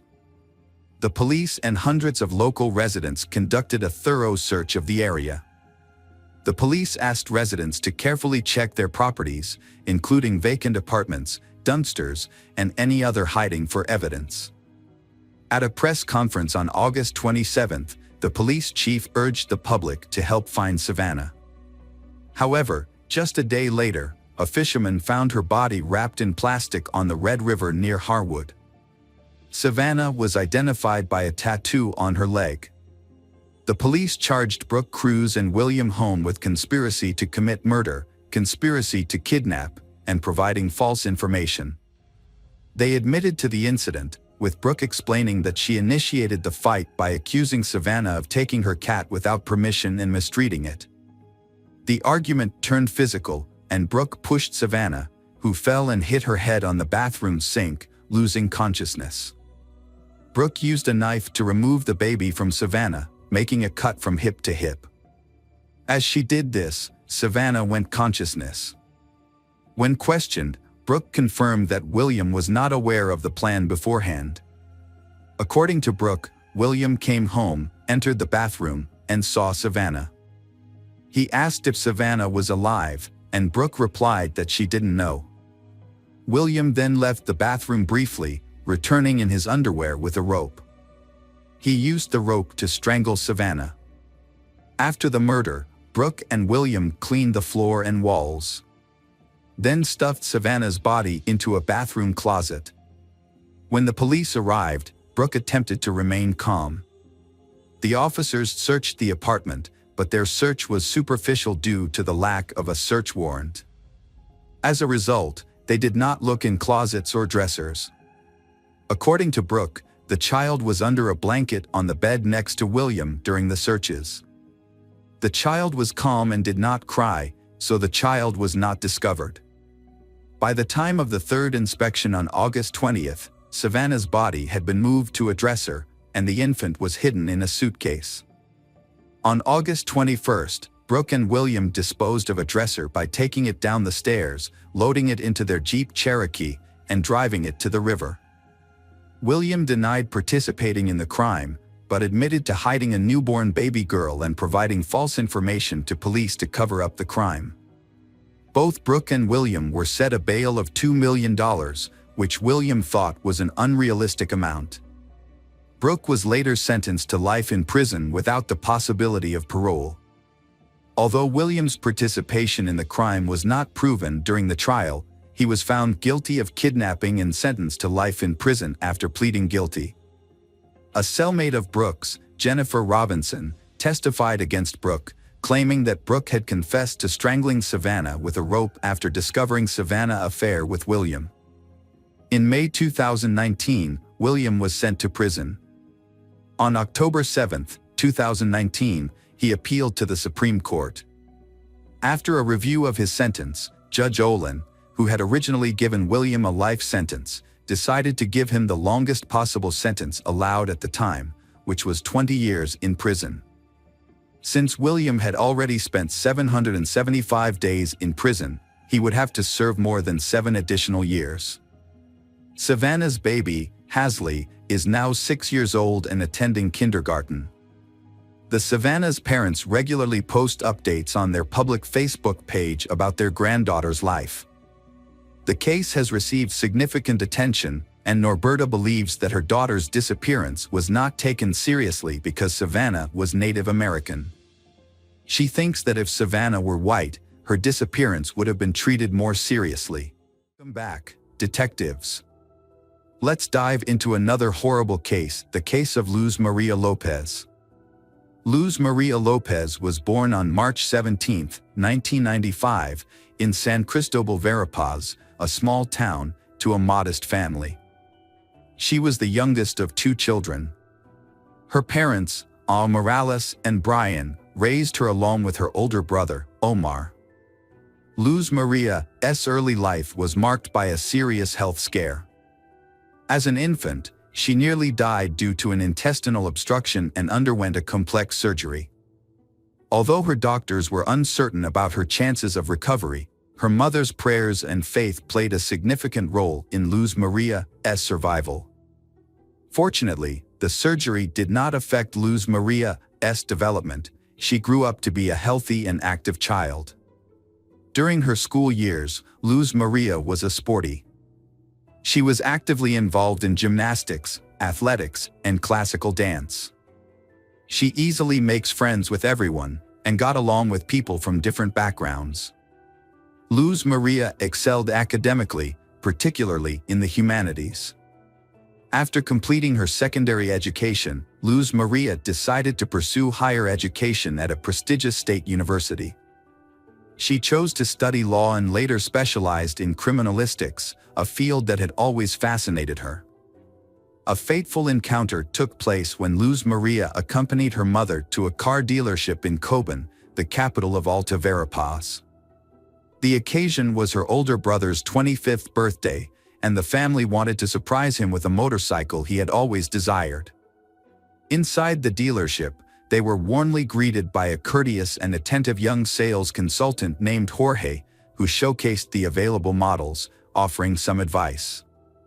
Although Luz Maria and her mother have already chosen a model, but they want to consider and discuss it with her father before making a decision to buy it. As they left, they took a business card from the dealership and Luz Maria left her phone number for further communication. Shortly after, she received a call from Jorge himself, but instead of discussing the potential purchase, the conversation turned to a more personal subject. Over the following days, Jorge contacted Luz Maria several times, gradually building up the courage to invite her to meet at a coffee shop. Jorge was clearly smitten with Luz Maria, the beautiful, sultry brunette, but he didn't know how to approach her. Luckily, Luz Maria also liked Jorge, and when he asked to meet, she happily agreed. Although Luz Maria was a year younger, their small age difference wasn't an issue. They fell deeply in love, both believing it was love at first sight, and that a long, happy life was ahead. A few short months into their relationship, they decided to live together, despite parental objections. They had a small, private wedding, attended only by close friends and family. However, their special day almost got derailed due to a mishap at the banquet venue. They had to cough up extra cash to save the celebration, which wedding ultimately took place on schedule. Jorge was born in 1996 in Santa Catalina Latina, a town in central Guatemala. Jorge and his younger brother, Pablo, grew up in a low-income household. His family struggled financially, so as children, they did not have the luxury of fine clothes and expensive toys, as the family's limited income only covered the most basic needs. Even though Jorge grew up in difficult circumstances, he seemed to have no motivation to change his life for the better. He lived life at his own pace, choosing to enjoy simple pleasures rather than strive for advanced degrees or job security. Those who knew Jorge described him as introverted, unsociable, and having few close relationships, especially with women. When he met the love of his life, Luz Maria, he went all out to win her heart and quickly proposed, fearing she might change her mind. However, Luz Maria's parents, Al Morales and Brian were suspicious of him from the start. They couldn't quite put their finger on what it was about him that they didn't like, but they couldn't convince their daughter to call off the wedding. The marriage turned out to be unhappy. After the wedding, Luz Maria became pregnant, but she had not yet finished her university degree and struggled to find a good job. Due to her lack of experience and health issues, she had to accept short-term, low-skilled jobs. Meanwhile, her husband lost his job and was in no hurry to find a new one. When their daughter, Alice, was born, the family's financial situation became more difficult. Both spouses were unemployed, and they had no money to pay rent, buy food, or pay for the family's basic needs. Jorge convinced Luz Maria that their only option was to temporarily move in with his parents. Luz Maria was initially hesitant, but facing no alternative and having a baby to care for, she eventually gave her consent. Luz Maria's mother was aware of the problems her daughter was facing in her marriage, but despite mother concerns, Luz Maria was optimistic that things would improve. Luz Maria assured her mother that everything would get better soon, so her mother decided to visit her and see how she was doing. However, when she went to Luz Maria's husband's house to see her daughter, she was shocked by what she found. Luz Maria was in a terrible state, eating only once a day and very little at that. This was partly due to Jorge's family not providing her with enough food, even though she was unemployed and breastfeeding her young daughter. The lack of food was only one of many problems Luz Maria faced in her in-laws' home. She was constantly belittled and even physically abused by her husband's younger brother. He was annoyed by the sound of the baby crying and the presence of children's belongings in the house. On several occasions, he threw items at Luz Maria, including a baby bottle that hit her and her daughter, Alice, who was in her arms. Despite witnessing these events, Jorge just stood by and did nothing to protect his wife and children, he treating them as if they were strangers. Al Morales convinces her daughter to take her granddaughter to her maternal home. Jorge arrived shortly afterwards, asking his wife to return home and promising to find a job. Luz Maria agreed, on the condition that they could rent their own apartment and live separately from Jorge's parents. After completing her education and defending her diploma, Luz Maria landed her dream job at the city prosecutor's office. As a smart, talented, and responsible young woman, she quickly earned the respect of her colleagues and began to advance in her career. As time passed, the family's financial situation significantly improved, thanks to Luz Maria's hard work and success. They were eventually able to afford a car. Meanwhile, Jorge continued to struggle with his own life, failing to find direction and instead relying on his wife's income. His laziness and jealousy intensified over time, causing tension in the household. Jorge had a volatile temper, and the situation worsened with time. Jorge was a man who preferred a life of leisure, spending most of his time at home watching TV, drinking beer with friends, and relying on his wife's income. He was extremely possessive and controlling, restricting his wife's freedom and autonomy. He wouldn't allow her to make friends, have lunch with colleagues, or even be alone without him. He constantly monitored her phone activity, checked her call history, and read her messages. He also forbade her from creating social media accounts. When they were alone at home, Jorge's behavior was just as bad. He frequently arguments, blamed his wife for all their problems, and never took responsibility for his actions. When they lived with his parents, Jorge failed to stand up for his wife, instead watching as she was humiliated, insulted, and even physically abused by his relatives. Jorge frequently resorted to physical violence in their relationship. He had a controlling attitude towards his wife, Luz Maria, and wrongly believed she would accept his abusive treatment. Their neighbors frequently heard screams coming from their house and witnessed signs of physical abuse on Luz Maria's face and body. Luz Maria had tried to leave her husband multiple times, taking their daughter and moving in with her parents. However, her husband would always show up, begged for forgiveness on his knees, and promised to change. Despite her parents' warnings to leave him, Luz Maria would forgive her husband and give him another chance. On December 15, 2020, after another violent argument, Luz Maria took their 3-year-old daughter, Alice, fled to her mother's house in tears. The next day, Jorge arrived, but it was unclear whether he was seeking reconciliation with his wife or just wanted his car back. He claimed to have found a new job and promised that their lives would improve, swearing that he would never physically harm Luz Maria again. Luz Maria believed him once more and returned to their rented apartment with her husband. In January 2021, Jorge failed to get a job as promised and stole the money Luz Maria had earned, leaving their family with nothing. Luz Maria called her mother to complain, and her mother agreed to meet with her to give her some money until she received her next salary. However, on January 19th, Luz Maria failed to show up and was unreachable by phone, which was unusual for her. Concerned for her daughter's well-being, Morales went to Luz Maria's workplace the next day and found that she had not shown up for 2 consecutive days and had not been in contact with anyone. Around the same time, Jorge was also looking for Luz Maria. He went to the prosecutor's office claiming they had a fight and assuming she had gone to her mother's house. However, Morales suspected that he was lying and immediately went to the police to report Luz Maria missing. That same day, a nationwide alert system was launched under the codename Isabel Claudina. This system was originally designed to facilitate urgent searches for missing young women. When the massive search began, her husband, Jorge, was immediately identified as the lead suspect. In fact, he was the only suspect. Luz Maria had no enemies, and there was no reason to believe she had been kidnapped.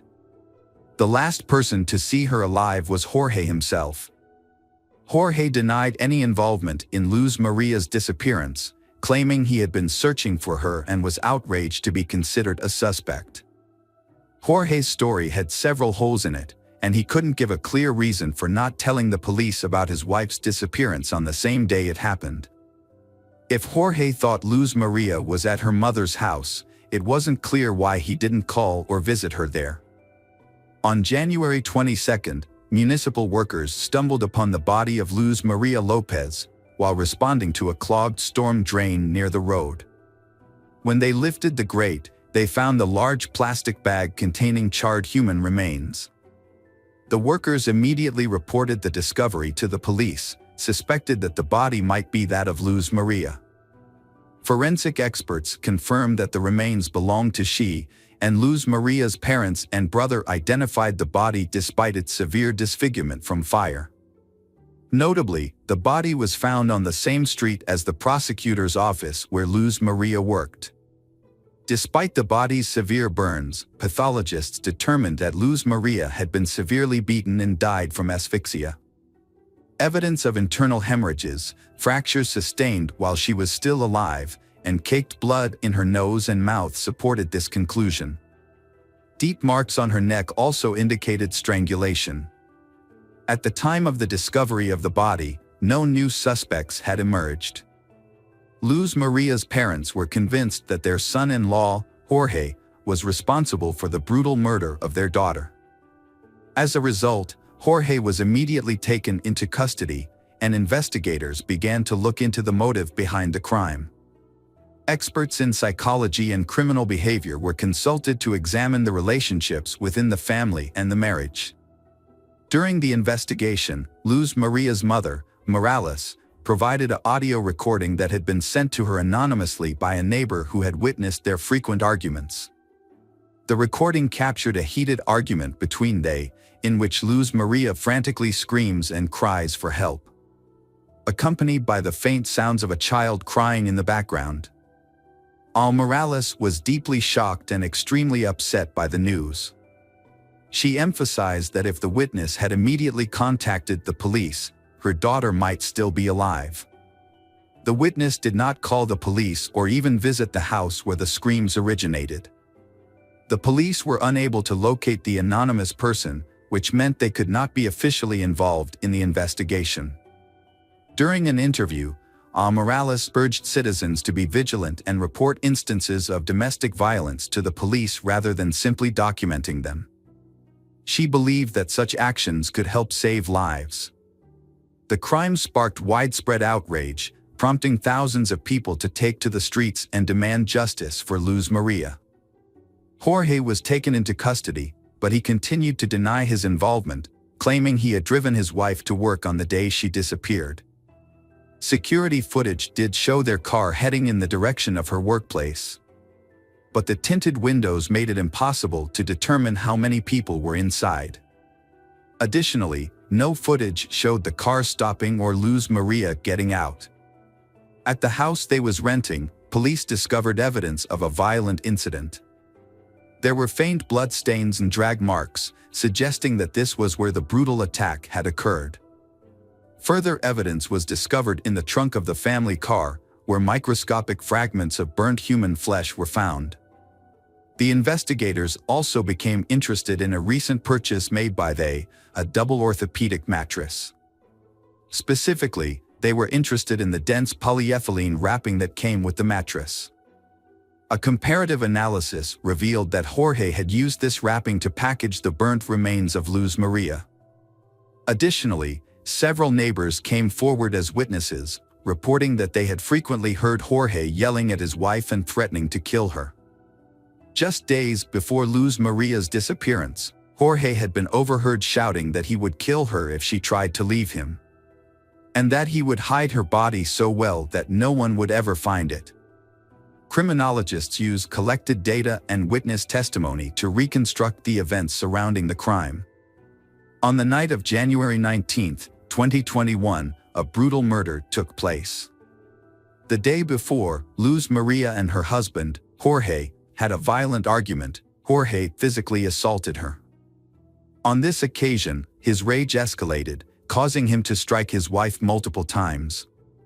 Her screams for help were heard by the neighbors, but they failed to report the incident to the authorities. The beating left Luz Maria with a broken nose and a head injury. Jorge then strangled her with his bare hands. In an attempt to dispose of the body, he dragged it to the backyard, doused it with flammable liquid, and set it on fire. However, the fire produced a significant amount of smoke and a strong odor, which Jorge feared would attract the attention of the neighbors. He quickly extinguished the flames, wrapped the charred remains in plastic, and sought a secluded location to hide the body. He believing it would never be discovered. Jorge committed a heinous crime in front of his 3.5-year-old daughter, who was old enough to partially understand what was happening. The child witnessed the beating and crime, and her cries and screams were recorded. Despite this, Jorge attempted to cover his tracks by using his knowledge of forensics, gained from his wife's textbooks, to create an alibi. He disposed of her body in a drainage sewer on a poorly lit road with no surveillance cameras. The next morning, Jorge drove to his wife's workplace, pretending to have taken her there as usual. He then began a fake search for her, contacting her colleagues, friends, and family. During the trial, Jorge's lawyers delayed proceedings and attempted to mislead the investigation. They claimed that all the evidence and witness statements were indirect and did not directly prove Jorge's guilt. Defense attorneys requested that Jorge's detention be changed to house arrest, arguing that he was deeply depressed due to the accusations of killing Luz Maria he loved and the mother of his child. However, the crucial evidence came from Luz Maria's phone, which was in Jorge's possession. On the day after the crime, he sent multiple messages from her phone to different people, attempting to make people believe that Luz Maria was still alive. An analysis of the phone's movements revealed that it was consistently in the same locations as Jorge's phone. The defense team attempted to spin this evidence in their favor, claiming that Jorge had found his wife's phone and was driving around the city with it while searching for her. However, they failed to explain why Jorge was sending messages from her phone.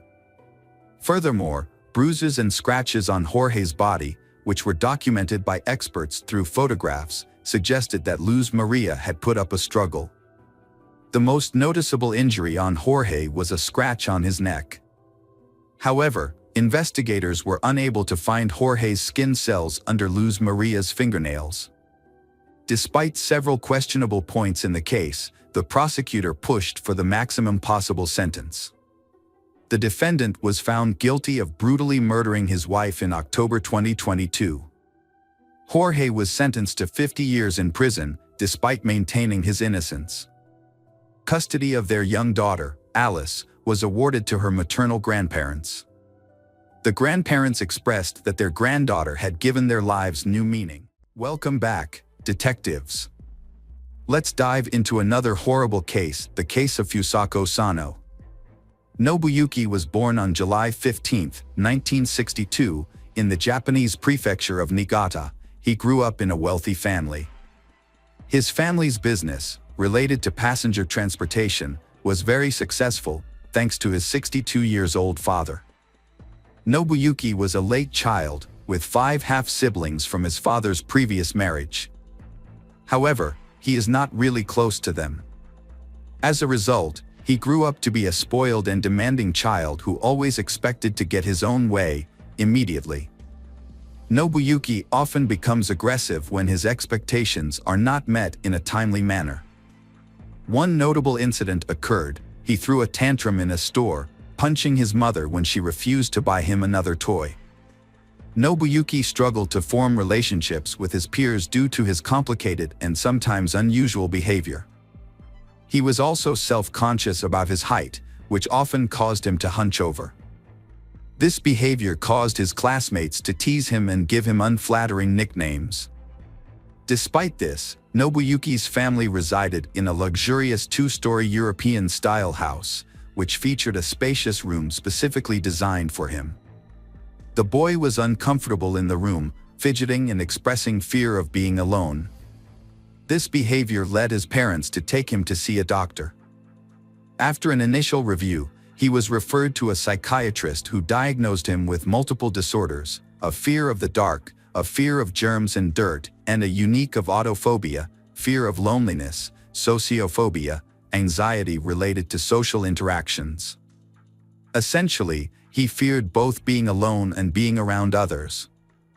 As a result, he became a loner in high school, never forming close relationships with classmates, and never having a girlfriend despite his attractive appearance.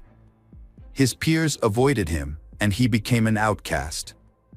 The only people he felt comfortable expressing his anger and frustration to were his elderly parents, who forgave him and tried to calm him down with gifts and money.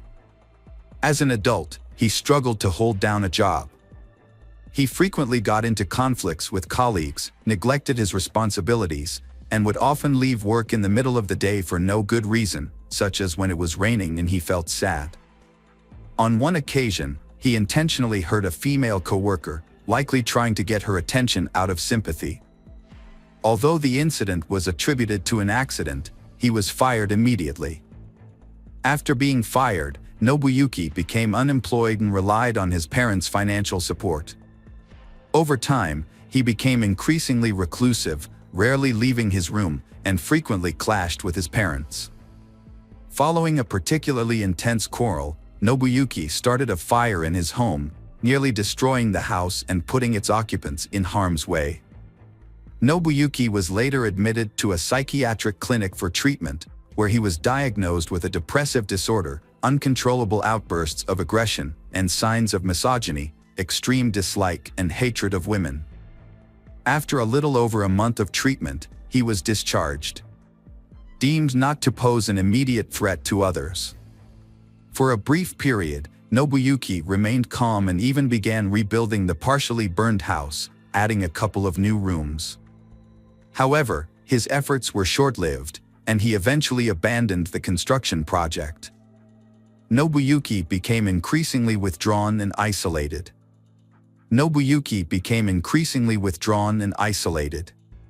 He spent most of his time in his room, watching TV. He not only forbade his parents from entering his room, but also the second floor of the house. If they tried to cross this boundary, he would violently lash out at them, punching and threatening to kill them.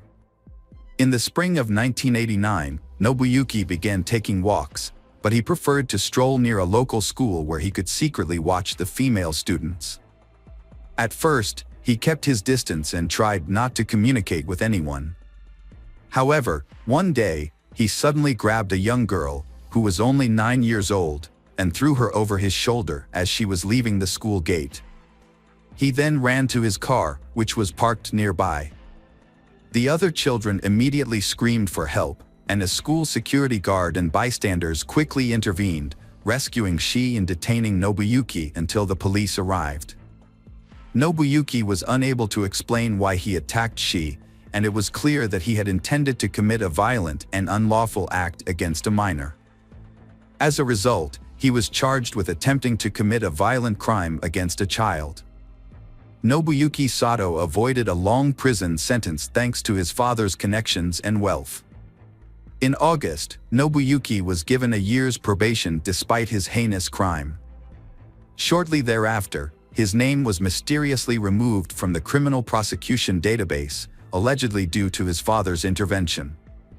However, Nobuyuki's father died shortly after his son's case, dying of a heart attack. Nobuyuki was left with overwhelming shame and guilt for his father's sacrifices and efforts to cover up his crime. After the failure of his first kidnapping attempt, Nobuyuki, 28 years old, tried again a year and a half later. This time, he carefully planned the crime and remained under the police radar for an extended period. On November 13, 1990, Nobuyuki set out on a hunting trip around the city. In the evening, as darkness fell, he spotted 9-year-old Fusako Sano, who had stayed late after school due to a sports event, walking alone on a deserted road. Nobuyuki quickly pulled over in front of her, got out of the car with a knife, and grabbed Fusako. He threatened to slit her throat if she tried to scream or run away. Then, he forced her into the trunk of the car. After driving for a while, he turned into a vacant lot, where he tied Fusako's hands and feet and covered her mouth with tape. When night fell, Nobuyuki drove to his house and took Fusako out of the trunk. Nobuyuki led her through a part of the house that was still under construction to his room, trying not to be seen. He then left the room and re-entered through the front door, as if everything was normal. Once upstairs, Nobuyuki again threatened Fusako with the knife, ordering her to be quiet. He tied her to the bed and warned her that if she tried to leave the room, look out the window, scream, or cry, he would kill her and dispose of her body in the ocean, where no one would ever find it. Fusako was terrified and obeyed the kidnapper's orders, hoping that he would eventually take pity on her and let her go. When Fusako didn't return home from school, her parents started to worry. They knew she had stayed late to watch a baseball game, but as the sun began to set, they expected her to be home by then. Initially, Fusako's parents tried to find their daughter on their own, retracing her usual route from school to home, but their efforts were unsuccessful. As night drew closer, the parents of Fusako turned to the police for help, hoping for a quick resolution. Since Fusako's disappearance, only a few hours had passed, and they were anxious to find her. The police launched a search operation. And by the next morning, they were joined by dozens of volunteers from the local community. The following day, the search party grew to over 200 people, who combed the area, distributed flyers with Fusako's photo, and interviewed passers-by in search of witnesses. Notably, Nobuyuki lived close to Fusako's school and the police station. He had previously attempted to kidnap Fusako, which had brought him to the attention of the police. However, despite this, Nobuyuki was not considered a suspect in the case, thanks to the efforts of his late father. A large-scale search operation was initiated to locate Fusako Sano, a Japanese schoolgirl who had disappeared. The search lasted for many months, covering numerous locations such as empty buildings, houses, railroad cars, and vacant lots. Investigators also searched suspicious vehicles and combed through interstate highways, but found no clues. As the investigation continued, authorities considered various theories, including the possibility of involvement by North Korean special services. However, despite their efforts, the search was unsuccessful and Fusako remained missing. Fusako later revealed that she was terrified during her captivity and followed Nobuyuki's instructions in the hope that he would eventually release her. However, her captor, Nobuyuki, had no intention of letting her go. For several months, he kept her bound with tight restraints that impaired her blood flow and caused her to lose sensation in her limbs. If she disobeyed or made a sound, he would punish her with a stun gun, beat her, or threaten her with a knife. Notably, Nobuyuki never assaulted Fusako in a sexual manner during her captivity. Instead, he treated her more like a possession or a pet, using her as a means of companionship and conversation. Nobuyuki kept Fusako captive, feeding her a meager diet of food prepared by his mother. As a result, Fusako became severely malnourished and weakened. He restricted her to her bed, forcing her to use plastic bags as a toilet, which he would then dispose of in an unfinished part of the house. Once a month, he would bathe her in a basin, cut her hair and nails, and dress her in his own worn-out clothes. Despite her compliance, Nobuyuki would regularly beat her for his own amusement. Over time, Fusako's spirit was broken, and she became submissive, no longer attempting to escape or even look out the window. As the years passed, Nobuyuki stopped bothering to physically restrain Fusako, and didn't even think to lock the door when he stepped out. He would simply cover her with blankets or towels. Occasionally, he would turn on the radio or watch TV with her, but only to programs that interested him, such as Scottish or sports matches.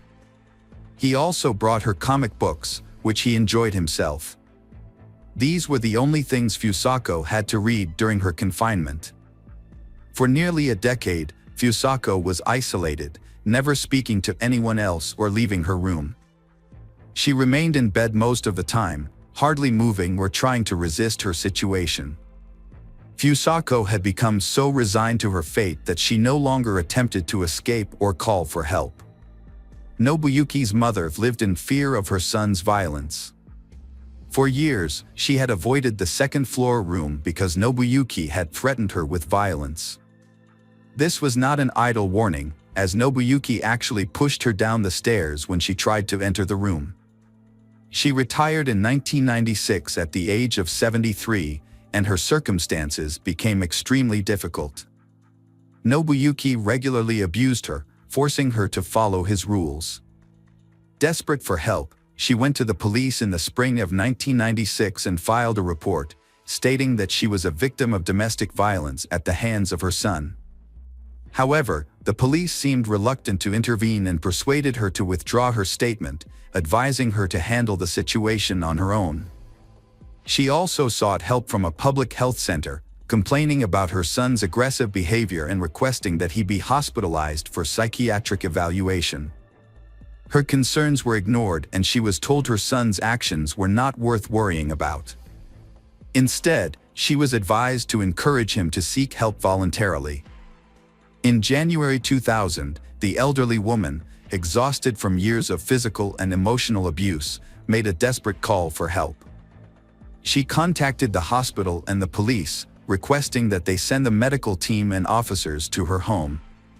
Her reason for calling was that her son, Nobuyuki, had brutally beaten her again, tied her up, and used a taser on her multiple times. Authorities finally responded to she's pleas for help and arrived at her house. When the ambulance and police car appeared, Nobuyuki became visibly agitated, aggressive, and resistant. He had to be restrained with handcuffs and sedated with a large dose of medication. Nobuyuki's mother confessed to the authorities that she lived in fear of her son, whose behavior had become increasingly aggressive and uncontrollable. She also revealed that she had not been allowed to access the second floor of her home for years, as Nobuyuki had forbidden it, threatening to kill her if she disobeyed. Upon entering the second floor and Nobuyuki's room, the police made a shocking discovery. A pile of blankets on the bed moved slightly, and when the officers peeled them back, they found a thin, pale, and exhausted girl hiding underneath. When questioned, she identified herself and revealed that she had been kidnapped by Nobuyuki while walking home from school a long time ago. After the discovery, the police brought Nobuyuki's mother into the room to ask if she knew the captive girl. However, she was shocked and claimed she had no idea that anyone else lived in the house besides her and her son. The kidnapped girl also claimed that she had never seen she before. During questioning, Nobuyuki made a shocking confession. He recalled the day he saw Fusako on the road and thought she was cute, so he decided to take her home with him. According to Nobuyuki, he took care of Fusako, feeding her, washing her, dressing her, and reading her comic books. He only punished her when she disobeyed him. Nobuyuki also admitted that he loved Fusako like a friend and believed she felt the same way about him. He had no intention of letting her go and hoped she would stay with him forever.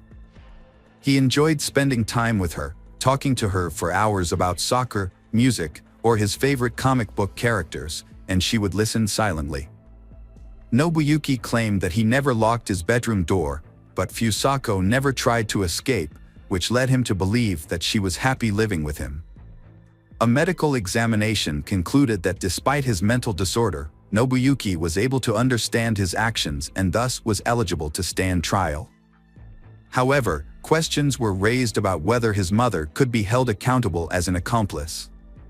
She often bought feminine hygiene products for her son, which raised suspicions. Despite her repeated efforts to alert authorities and get medical help for her family, her concerns were consistently disregarded.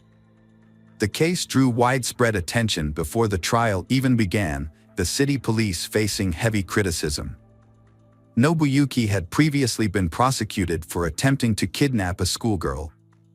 But he had managed to avoid suspicion when he carried out his plan. As a result, the local police chief and the head of the regional police department were removed from their posts for failing to control the situation from the start and making numerous mistakes. Nobuyuki Sato went on trial in May 2000.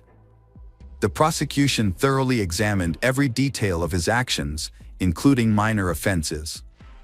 Nobuyuki was found guilty and sentenced to 14 years in prison, the maximum term. He was released in the spring of 2015 after serving his sentence. By then, his mother had passed away in a nursing home, and Nobuyuki had no other relatives. He was found dead about a year and a half later, in early 2017, in a small rented room. The cause of his death was not disclosed. When Fusako was discovered, she was extremely weak and could barely stand. Doctors diagnosed her with exhaustion, dehydration, and muscle atrophy. She also stuttered, was afraid of sunlight, and had lost most of her communication skills. Her parents didn't even recognize their daughter when they saw her after nearly a decade. It took Fusako about a year to recover physically, but her mental health took much longer to heal. She suffered from severe post-traumatic stress disorder and became withdrawn, avoiding people. Her intelligence was also affected, remaining at the level of a 9-10 years old child. Her parents took her out of town, changed her name to Sachiko Yamada, and refused to speak to the press. Over time, Sachiko made friends, took up photography, and even passed her driver's license test. In 2007, a family outing took a devastating turn when her father accidentally drowned in a pond she tragically witnessed. Welcome back, detectives. Let's dive into another horrible case, the case of Patrick de la Cerda. Patrick de la Cerda was born in June 1992 in Miami, Florida, a city known for its picturesque metropolitan area. His father, Max Dira, was a native of Spain, while his mother, Patricia Ranza, was born and raised in France before moving to the United States in the 1980s, where she met and married Max. Patrick grew up in a warm family environment where he was surrounded by love, care, and mutual respect. He was a kind, intelligent, and sociable person who excelled in school and had a large circle of friends. From a young age, Patrick was very close to his parents, who prioritized his education and well-being, providing him with every opportunity to grow into a capable and responsible individual.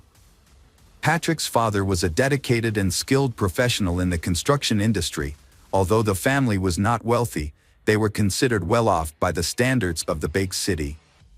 After completing high school, Patrick decided to follow in his father's footsteps and pursue a degree in construction. However, during his time at university, his parents made the difficult decision to divorce after nearly 25 years of marriage. The divorce of Patrick's parents was a quiet and peaceful one, with no scandals or disputes over property. After the separation, his mother moved to Deltona, a small town on the east coast of the state, where she eventually remarried. Patrick, on the other hand, chose to stay with his father in Miami, where they worked together in the construction industry and were highly respected. Despite the divorce, the family remained very close, and all members maintained a friendly relationship with one another. The family continued to stay in touch, regularly calling and communicating with each other. They were always willing to lend a helping hand when needed. Patrick often visited his mother in Deltona and shared with her details of his life, including his relationships and romantic interests. With his French and Spanish heritage, Patrick had grown up to be a charming and attractive young man, which helped him win over women at a relatively young age. Patrick grew up in a family that valued strong relationships, so he never sought casual flings. Instead, he dreams of finding lasting love, living peacefully, and building a lifelong family with someone special. He created a profile on a popular dating website at the suggestion of a friend, but he didn't have high hopes of actually meeting his soul mate on the dating website. One June evening in 2017, Patrick half-heartedly scrolled through profiles of women on the site. Then, he came across a photo that caught his attention, a stunning brunette with an unforgettable appearance, big, expressive eyes, and a charming smile. Patrick was immediately smitten and decided to send her a message. She replied, much to his delight, and they easily fell into a comfortable conversation. Jessica Devnani was born in 1988 in Orlando, Florida. After high school, she attended a local university where she studied banking. Following graduation, she landed a job at a bank branch in her hometown. Around that time, she met a handsome young man online. They quickly hit it off, exchanging messages and eventually phone numbers. They had long conversations every day, creating a deep emotional bond and strong trust. As their online friendship grew, they decided to meet in person. Since they lived in different parts of the state, they chose a meetup spot roughly equidistant from each other. On their first date, Patrick knew he had found the person he had been searching for, and he didn't want to let her go. Jessica felt the same way about him. However, Jessica was slightly taken aback by their age difference. She was 4 years older than Patrick. After their date, on his way home, Patrick called his mother to tell her what happened. They had been in a long-distance relationship for months, which was becoming increasingly difficult. Due to the distance between them, they could only see each other on weekends, and even then, they had to meet at a location convenient for both of them. Usually, they will rent a cozy hotel room in a secluded spot and use the time to enjoy quality time together. However, by Sunday night, they would have to return to their respective homes, as they had work commitments on Monday mornings. In December 2017, Patrick made a significant decision.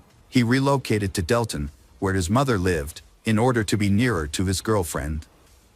He purchased a house in a quiet neighborhood and began making repairs to create a welcoming home for Jessica. Although she couldn't move right away because of work, but they made plans to get together again and have a housewarming party in early spring. They had a special celebration planned on New Year's Eve.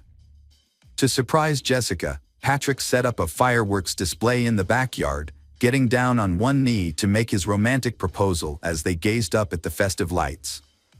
Patrick got down on one knee, held out a box with a ring, and asked Jessica the most important question of all: would she become his wife? Overjoyed, Jessica happily agreed.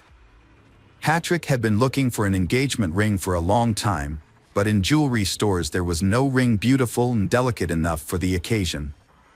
He chose the best auction possible to propose before the new year, but he also had a custom ring made from a jewelry shop, designed by himself. Patrick's engagement was just 2 months old, and the wedding preparations were well underway.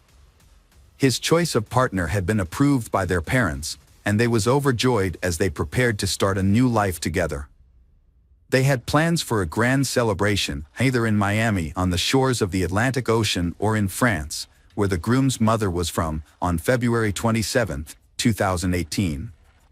On that day, Patrick's father, Max, received a call from a courier while he was at work. The delivery man explained that Patrick's order has been delivered, but Patrick did not answer the door or answer the phone. Max was taken aback by Patrick's unexpected actions, which immediately raised his level of concern. Since Max was tied up at work and couldn't go check on Patrick, Max asked his future daughter-in-law to go instead. Patrick's father called Jessica in a panicked tone, saying he couldn't reach his son. Jessica had been trying to contact Patrick all morning, but he wasn't responding to her calls or messages. When she shared this with Patrick's father, Max, he feared the worst. Jessica immediately dropped everything and rushed to Patrick's house. When she arrived, she saw his car in the driveway, indicating he was still at home. Using her own key, she entered the yard and called out to Patrick, but there was no response. Jessica carefully opened the front door and was met with a horrific sight. Patrick was lying in a pool of blood, showing no signs of life. She quickly called emergency services, but the paramedics were unable to save Patrick and declared him dead at the scene. When the police arrived, Jessica was overcome with grief, sobbing in the backyard where Patrick had proposed to her just 2 months earlier. An officer spoke to her, and she raised her tear-filled eyes to meet his. She claimed to know who was accountable for Patrick's murder, naming her wealthy ex-boyfriend as the culprit. To comprehend this complex case and identify potential suspects, it's essential to revisit the past when Patrick first met Jessica. At that time, Jessica was in a relationship with Gregory Bender, a wealthy businessman who owned an investment fund. She met Gregory during her student years, and he was 20 years her senior. Gregory showered Jessica with expensive gifts and took her on lavish vacations, eventually winning her affection. Jessica thought she had found her soulmate, but soon she began to notice some disturbing patterns in her ex-boyfriend Gregory's behavior. He was extremely controlling, constantly monitoring her movements and interactions with others. If she had an admirer, Gregory would quickly get rid of them through threats and intimidation. Meanwhile, he kept his own life a mystery, sharing very little about himself with Jessica. Their relationship lasted nearly 8 years, during which time Gregory never introduced Jessica to his family or friends. They only spent time together or went on vacation when he wanted to, and he rarely invited her to his home. Gregory claimed he was too busy, but Jessica longed for a normal family life and children. However, every time she brought it up, Gregory would say it wasn't the right time. When Jessica tried to end the relationship, Gregory proposed to her with a ring, and she accepted. However, nothing changed. They still lived apart and only saw each other when Gregory wanted to. One day, Gregory was in a car accident and ended up in the hospital. When Jessica rushed to his side, she decided to stop by his house to pick up some things for him. That's when she encountered a woman she had never seen before. Instead of introducing herself, the stranger asked Jessica who she was. Jessica showed her the ring on her hand and that she was the landlord's fiancée. Jessica later found out that Gregory was married to someone else, Diora Sanchez Bender. Devastated, Jessica immediately broke off the relationship. However, Gregory really wanted to keep her, begging for forgiveness and promising to divorce his wife and marry Jessica in the future. Jessica eventually gave in and continued the affair, but as time went on, nothing changed, and Jessica became exhausted. Jessica changed her life and started dating someone new, Patrick, through a dating website. She then ended her relationship with Gregory and informed him that it was over. But Gregory did not give up and started to do worse things. Gregory asked Jessica to reconsider their relationship. He then became aggressive, and he resorted to threatening and harassing her. Realizing that Jessica had moved on, Gregory turned to private investigators to hack into her online accounts and find out who she was talking to. He soon discovered Patrick's identity and contact information. Then, Gregory started sending threatening messages to Patrick. Patrick received threatening messages from Gregory, Jessica's ex-boyfriend, who demanded that Patrick end his relationship with Jessica, referring to her as his fiancée. After receiving the threats, Patrick remained calm because he thought they would not come true. However, Jessica is scared because she knows Gregory's aggressive nature and that he has a large collection of weapons. She suggested breaking up with Patrick to avoid any potential harm, but Patrick refused. They decided to report the incidents to the police, providing evidence of Gregory's stalking and threats. They obtained a restraining order, which prohibited Gregory from approaching or contacting them. Additionally, Gregory was required to surrender his firearms. For a while, the situation seemed to calm down, and they thought they had finally found peace. Nevertheless, Jessica convinced Patrick to install CCTV cameras around and inside their home, fearing that Gregory might violate the restraining order. Let's go back to the events of February 27, 2018. During the initial crime scene inspection, investigators quickly ruled out robbery as a motive. Instead, they believed the murder was personally motivated, given the nature of Patrick's injuries, which suggested a deep-seated hatred. Patrick, 25 years old, had 4 gunshot wounds, 1 in the thigh, 1 in the chest, and 2 in the head. The body also showed signs of a fall from a ladder. The body was found on the floor between the front door and the stairs leading to the second floor. Investigators theorized that the killer likely snuck into the house and waited for the owner, Patrick, on the second floor. When Patrick entered the house and began to climb the stairs, the killer ambushed him, shooting him in the thigh. As Patrick rolled down the stairs, the killer followed, shooting him in the chest and then twice in the head. The murder weapon, a rare pistol, was not recovered, but several shell casings were found at the crime scene. The police found 3 casings at the scene, but a 4th one was missing. This led investigators to suspect that the killer might have taken it as a souvenir. The initial suspect was Patrick's neighbor, a U.S. Army veteran who had a history of conflict with Patrick. The veteran had been involved in combat and had suffered a severe head injury, which led to the development of a mental disorder. The veteran was skilled with firearms and had access to rare guns. In a previous incident, the veteran had mistakenly shot at his neighbor, thinking he was a burglar. After his release, the veteran continued to harass the victim, accusing him of being a spy and threatening to expose him. The investigation initially centered around the veteran with a history of mental health issues, as his unusual behavior and mindset suggested a possible motive for the crime. Although he truly hated Patrick, he still had an alibi for the time of the murder, confirmed by many witnesses. As the police looked for evidence and attempted to provoke a response from the perpetrator, it became clear that the crime was not a robbery gone. As the house was undisturbed and valuables remained untouched. The only items missing were the hard drives containing video surveillance footage, making it impossible to identify who entered and left the house that day. Furthermore, no evidence was found at the crime scene. Forensic experts were unable to find a single fingerprint, shoe print, or DNA trace, suggesting that the murder was meticulously planned and executed. Although the investigation suspected Gregory's involvement, it seemed likely that he would escape justice due to the lack of concrete evidence.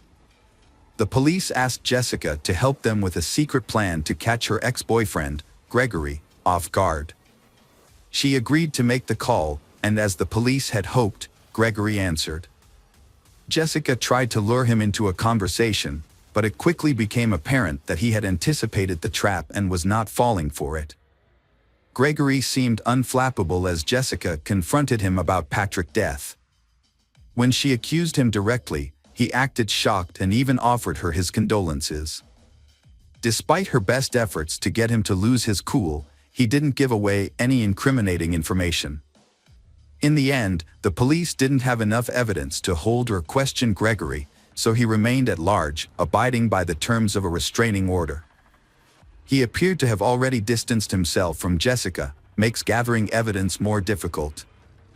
As the police investigation stagnated due to lack of evidence, Diora Sanchez, Gregory's wife, called to reveal she had vital information about Patrick's death.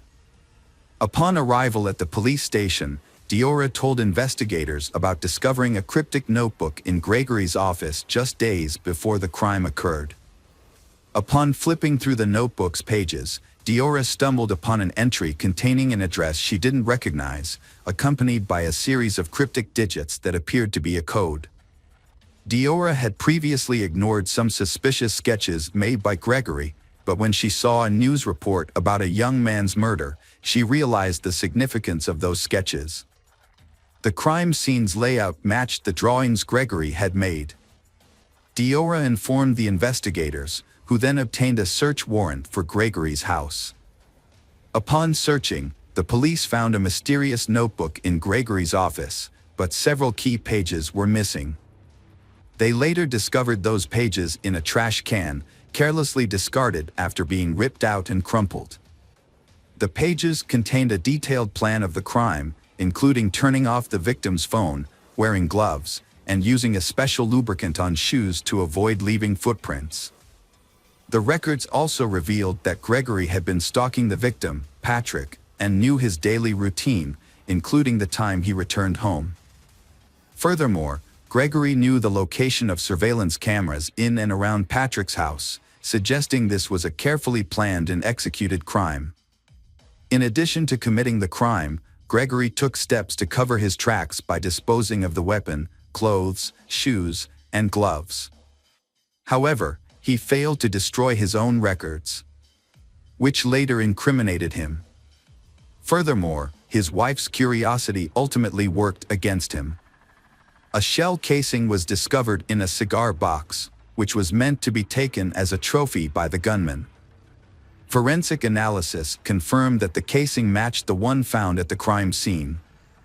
The trial of Gregory posed a challenge due to the lack of direct evidence. Although the accumulated evidence was sufficient to arrest him, it was largely circumstantial. Since the crime weapon was never recovered, there was no definitive proof that Gregory was at the victim's house on the day of the crime. Moreover, there were no eyewitnesses to testify against him. The trial, which began in May 2021, more than 3 years after the crime, was heavily influenced by the skilled lawyers Gregory hired. He appeared confident and seemed to believe he would evade punishment. A crucial witness, Jessica, provided detailed testimony about her long-term relationship with Gregory, including his marital status, her attempts to break up with him, and the subsequent harassment and threats he made against her and Patrick. Jessica presented evidence of her conversations with Gregory, including screenshots of their conversations and their phone records. However, Gregory's lawyers countered by blaming Jessica, claiming that she was responsible for Gregory's behavior. They claimed that Jessica had started a new relationship with Patrick while still involved with Gregory, and that she had hurt his self-esteem. The defense downplayed the significance of the written plans for the murder, describing them as mere fantasies of a hurt man seeking revenge on his rival. They argued that Gregory never acted on these plans and therefore did not leave any evidence at the crime scene. Additionally, the lawyers claimed that the search of Gregory's home was conducted illegally and with procedural errors, suggesting that the shell casing found there could have been planted. The crime weapon was never found, and Jessica's identification of the gun model was uncertain. She had previously seen a similar gun in her boyfriend's collection, but she wasn't familiar with firearms and could have been mistaken. The defendant's ex-wife, Diora Sanchez, was called to testify. During her testimony, the defendant, Gregory, unexpectedly professed his love for Diora. This declaration seemed to affect Diora, and her testimony became unclear. Diora claimed to have forgotten some details and ultimately stated that she doubted Gregory's capability for murder, given their long history together. Despite the defense's efforts to challenge the search of Gregory's home and the lack of direct evidence, the jury found him guilty of first-degree murder after hours of deliberation. Gregory was given a life sentence with no possibility of parole. As the judge read out the sentence, the defendant fixed Jessica with an intense stare, not blinking once. His glare made her feel nauseous. Jessica sat next to Patrick's mother and suddenly burst into uncontrollable sobs, finding it hard to breathe. Despite multiple attempts by Gregory's lawyers to appeal the verdict, all their efforts were unsuccessful. The case attracted public attention, with many outraged that a wealthy businessman had brutally murdered a working-class man and attempted to escape justice. Patrick's story was widely reported in the press, and Gregory remains in prison to this day.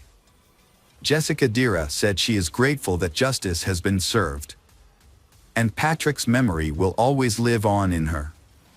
She wears the engagement ring he gave her and a special piece of jewelry he had intended to give her but never got the chance. Jessica remains close to Patrick's parents, who have welcomed her into their family as one of their own. Welcome back, detectives. Let's dive into another horrible case. The case of Kaler family. James Craig Kaler was born in Weatherford, Texas in 1963, and his future wife, Karen Kaler, was born in the same city 2 years later. They met in the early 1980s while attending a university in Texas. At the time, Craig was a senior studying engineering, and Karen was a freshman in the humanities department. Despite their different fields of study, they quickly discovered common interests and started a romantic relationship. After graduating, they had a small, intimate wedding with close friends and family. They welcomed their first child, Emily, in 1991, followed by Lauren in 1993. The family lived in a cozy house in Weatherford and enjoyed a comfortable lifestyle, with a higher-than-average income for their area.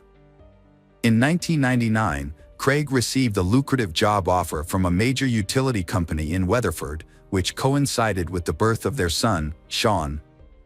Craig adored his son and, with his increased salary, purchased a spacious house in the city's most prestigious neighborhood and a family car. Karen stayed at home to care for their children, and Craig became the primary breadwinner. From the outside, their family appeared to be living a perfect life. Their 3 children have also had many successes in their fields. Emily and Lauren are talented in sports and music. Emily studies at a prestigious pharmacy college and Lauren hopes to attend a conservatory. Sean, on the other hand, showed a keen interest in mathematics and had dreams of becoming an archaeologist. The family's home life seemed idyllic, Craig providing for the family and Karen taking care of the household and raising the children. However, the family was struggling with hidden problems. In 2007, Karen confided in her sister Linda, revealing that she was on the verge of a nervous breakdown due to Craig's controlling behavior. Craig exerted total control over Karen's daily life, demanding a detailed account of every expense, no matter how small, and requiring her to report her whereabouts at all times. The family lives on a strict schedule, with Craig setting their daily routines, including bedtime, wake-up time, meal times.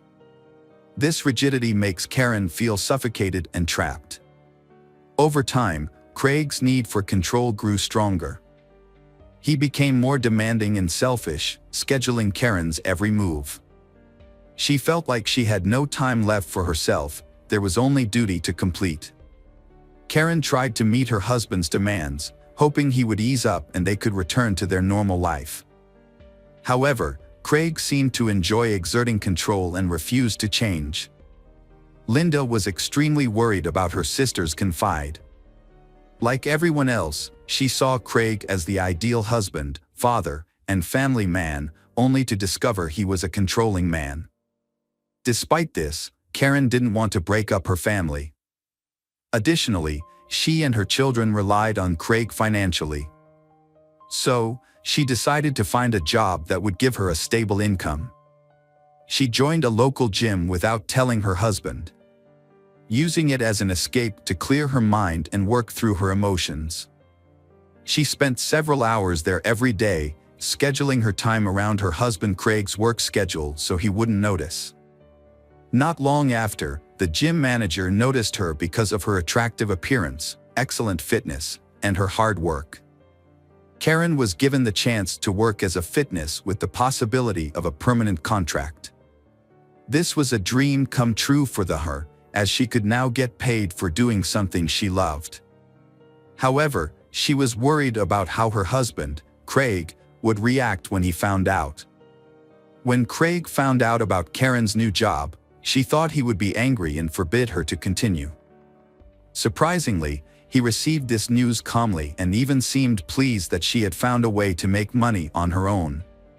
He had a few conditions. She had to be home when he arrived, cook meals, and not let her new job interfere with their intimate life.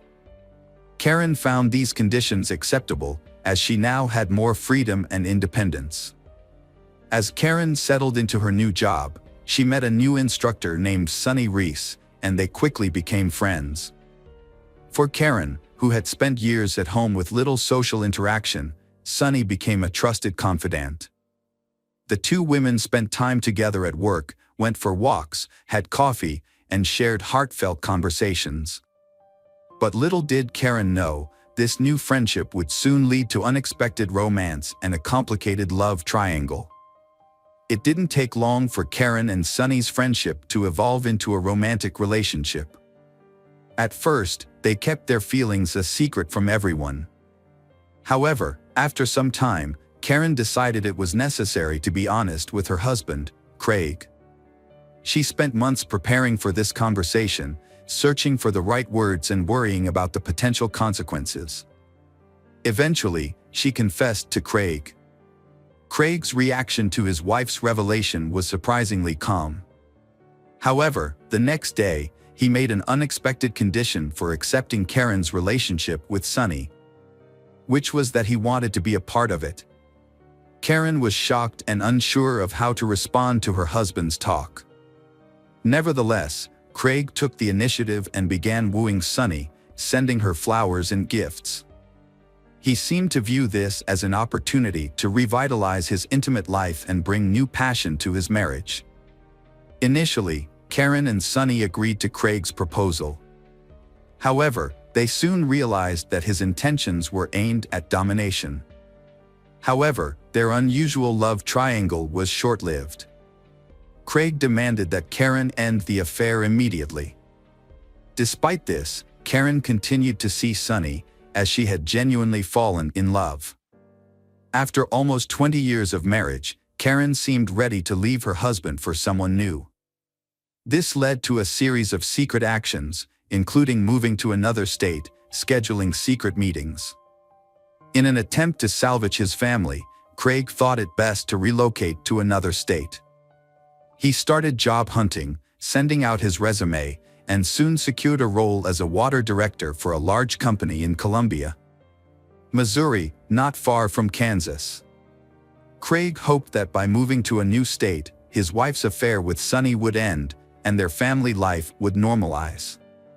However, the summer 2008 move proved challenging for the family, as the kids had to switch schools, make new friends, and adapt to a new city. Although the family was already financially comfortable, Craig's new job nearly doubled his previous salary from Weatherford.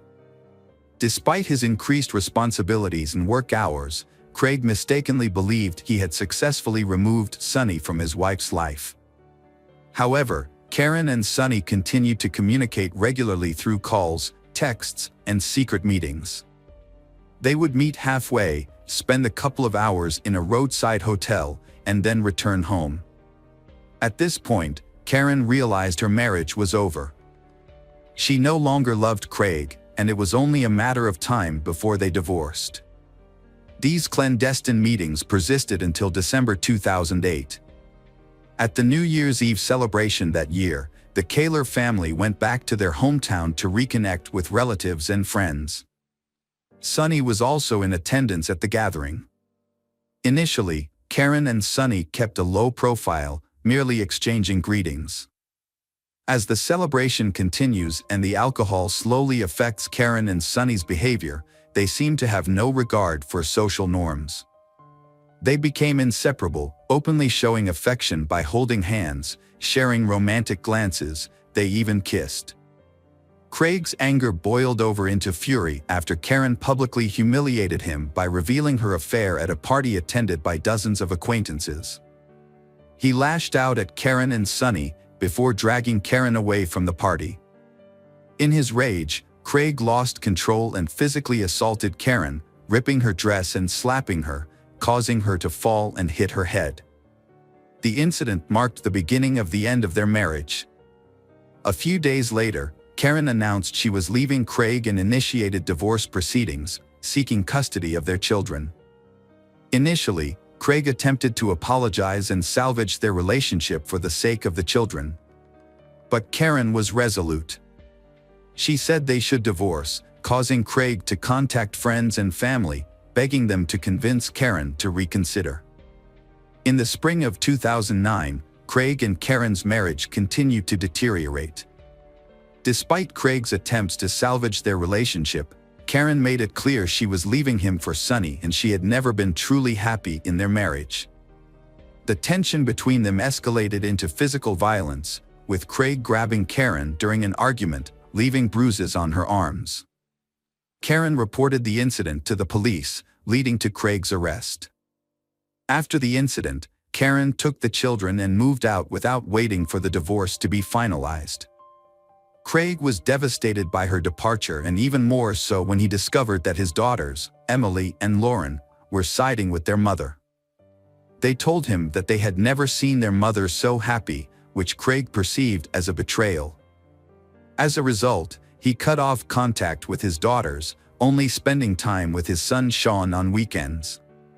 Despite the ongoing divorce proceedings, Craig held on to the hope that Karen would change her mind and return to him. His desire to control her led him to engage in jealous behavior, including stalking her and attempting to install a hidden camera in her home. To pursue this, Craig sacrificed his work, initially taking vacation time, then claiming illness, and eventually skipping work altogether without explanation. This reckless behavior resulted in Craig's termination from his job. Without a steady income, he was forced to move in with his parents as he could no longer afford to live on his own. With ample free time, Craig began stalking Karen, prompting her to take him to court to obtain a restraining order. In November 2009, just before Thanksgiving, Karen took her children to visit their 89-year-old grandmother, Dorothy White, in Burlingame, Kansas. On the evening of November 29th, the Burlingame police received a distress call about a suspicious van and reports of gunshots. Dorothy's neighbors reported witnessing a small truck pull up to her house. A man exit the vehicle and enter the house. They claimed to have heard screams and gunshots, but were uncertain. The man then left the house, got back into the truck, and sped away. The neighbors did not attempt to apprehend him, fearing he was armed. When police arrived, they were met by 10-year-old Sean Kaler, who was frantically calling for help. Although Sean was unable to explain what had happened, it was clear that a horrific scene awaited the police. Inside the home, near the front door, Sonny was found lying in a pool of blood but surprisingly still alive despite having 2 gunshot wounds. In the kitchen, police discovered the lifeless body of 44-year-old Karen, who had been shot in the chest and then fatally shot at close range in the head. The body of her oldest daughter, 18-year-old Emily, was found between a wall and a couch. It appeared that Emily had attempted to hide from her enraged father but was caught and killed with 2 point-blank shots. Lauren, found in a pool of blood in the second-floor bedroom. was still alive but weakly called for help and repeatedly said that her father was the one who did it. Dorothy and Lauren were rushed to a nearby hospital's intensive care unit. Despite the doctor's efforts, Lauren died on December 1st due to massive blood loss and internal organ damage. Her great-grandmother passed away a few hours later. Sean, the only surviving witness, was in shock. Psychologists worked with him, but a thorough interrogation was necessary as he was the only living witness to the tragic events at his great-grandmother's house. Sean recounted that evening, stating that his mother was in the kitchen preparing dinner when he approached her to ask for his favorite pie. Suddenly, the back door swung open, and his father entered with a shotgun, pointing it at Karen without a word. He shot her, then moved closer and fired again. Sean was initially frozen in horror. His father then turned to Sean but didn't aim the gun. Instead, Craig stared at Sean silently and intently. Sean realized he had to escape. So he jumped out the open back door. He ran towards the main entrance, hoping to alert his grandmother, sisters, and call for help. However, upon reaching the threshold, he heard several more gunshots. Fearing what he might find inside, Sean hid in a small outbuilding. He heard more gunshots and waited in terror, afraid that his father would come after him. Craig Kaler was immediately added to the wanted list, with a warning that he was armed and extremely dangerous. As police received multiple reports of a speeding truck, they were able to quickly determine the direction the gunman was heading. At one point, Craig abandoned his vehicle in a wooded area and began walking down a deserted road. Law enforcement soon caught up with him and apprehended him the next morning. Upon arrest, police found the rifle and ammunition in the back seat of the abandoned vehicle, along with prescription medication for depression and anxiety disorders near the driver's seat. Craig did not resist arrest and appeared confused and frightened.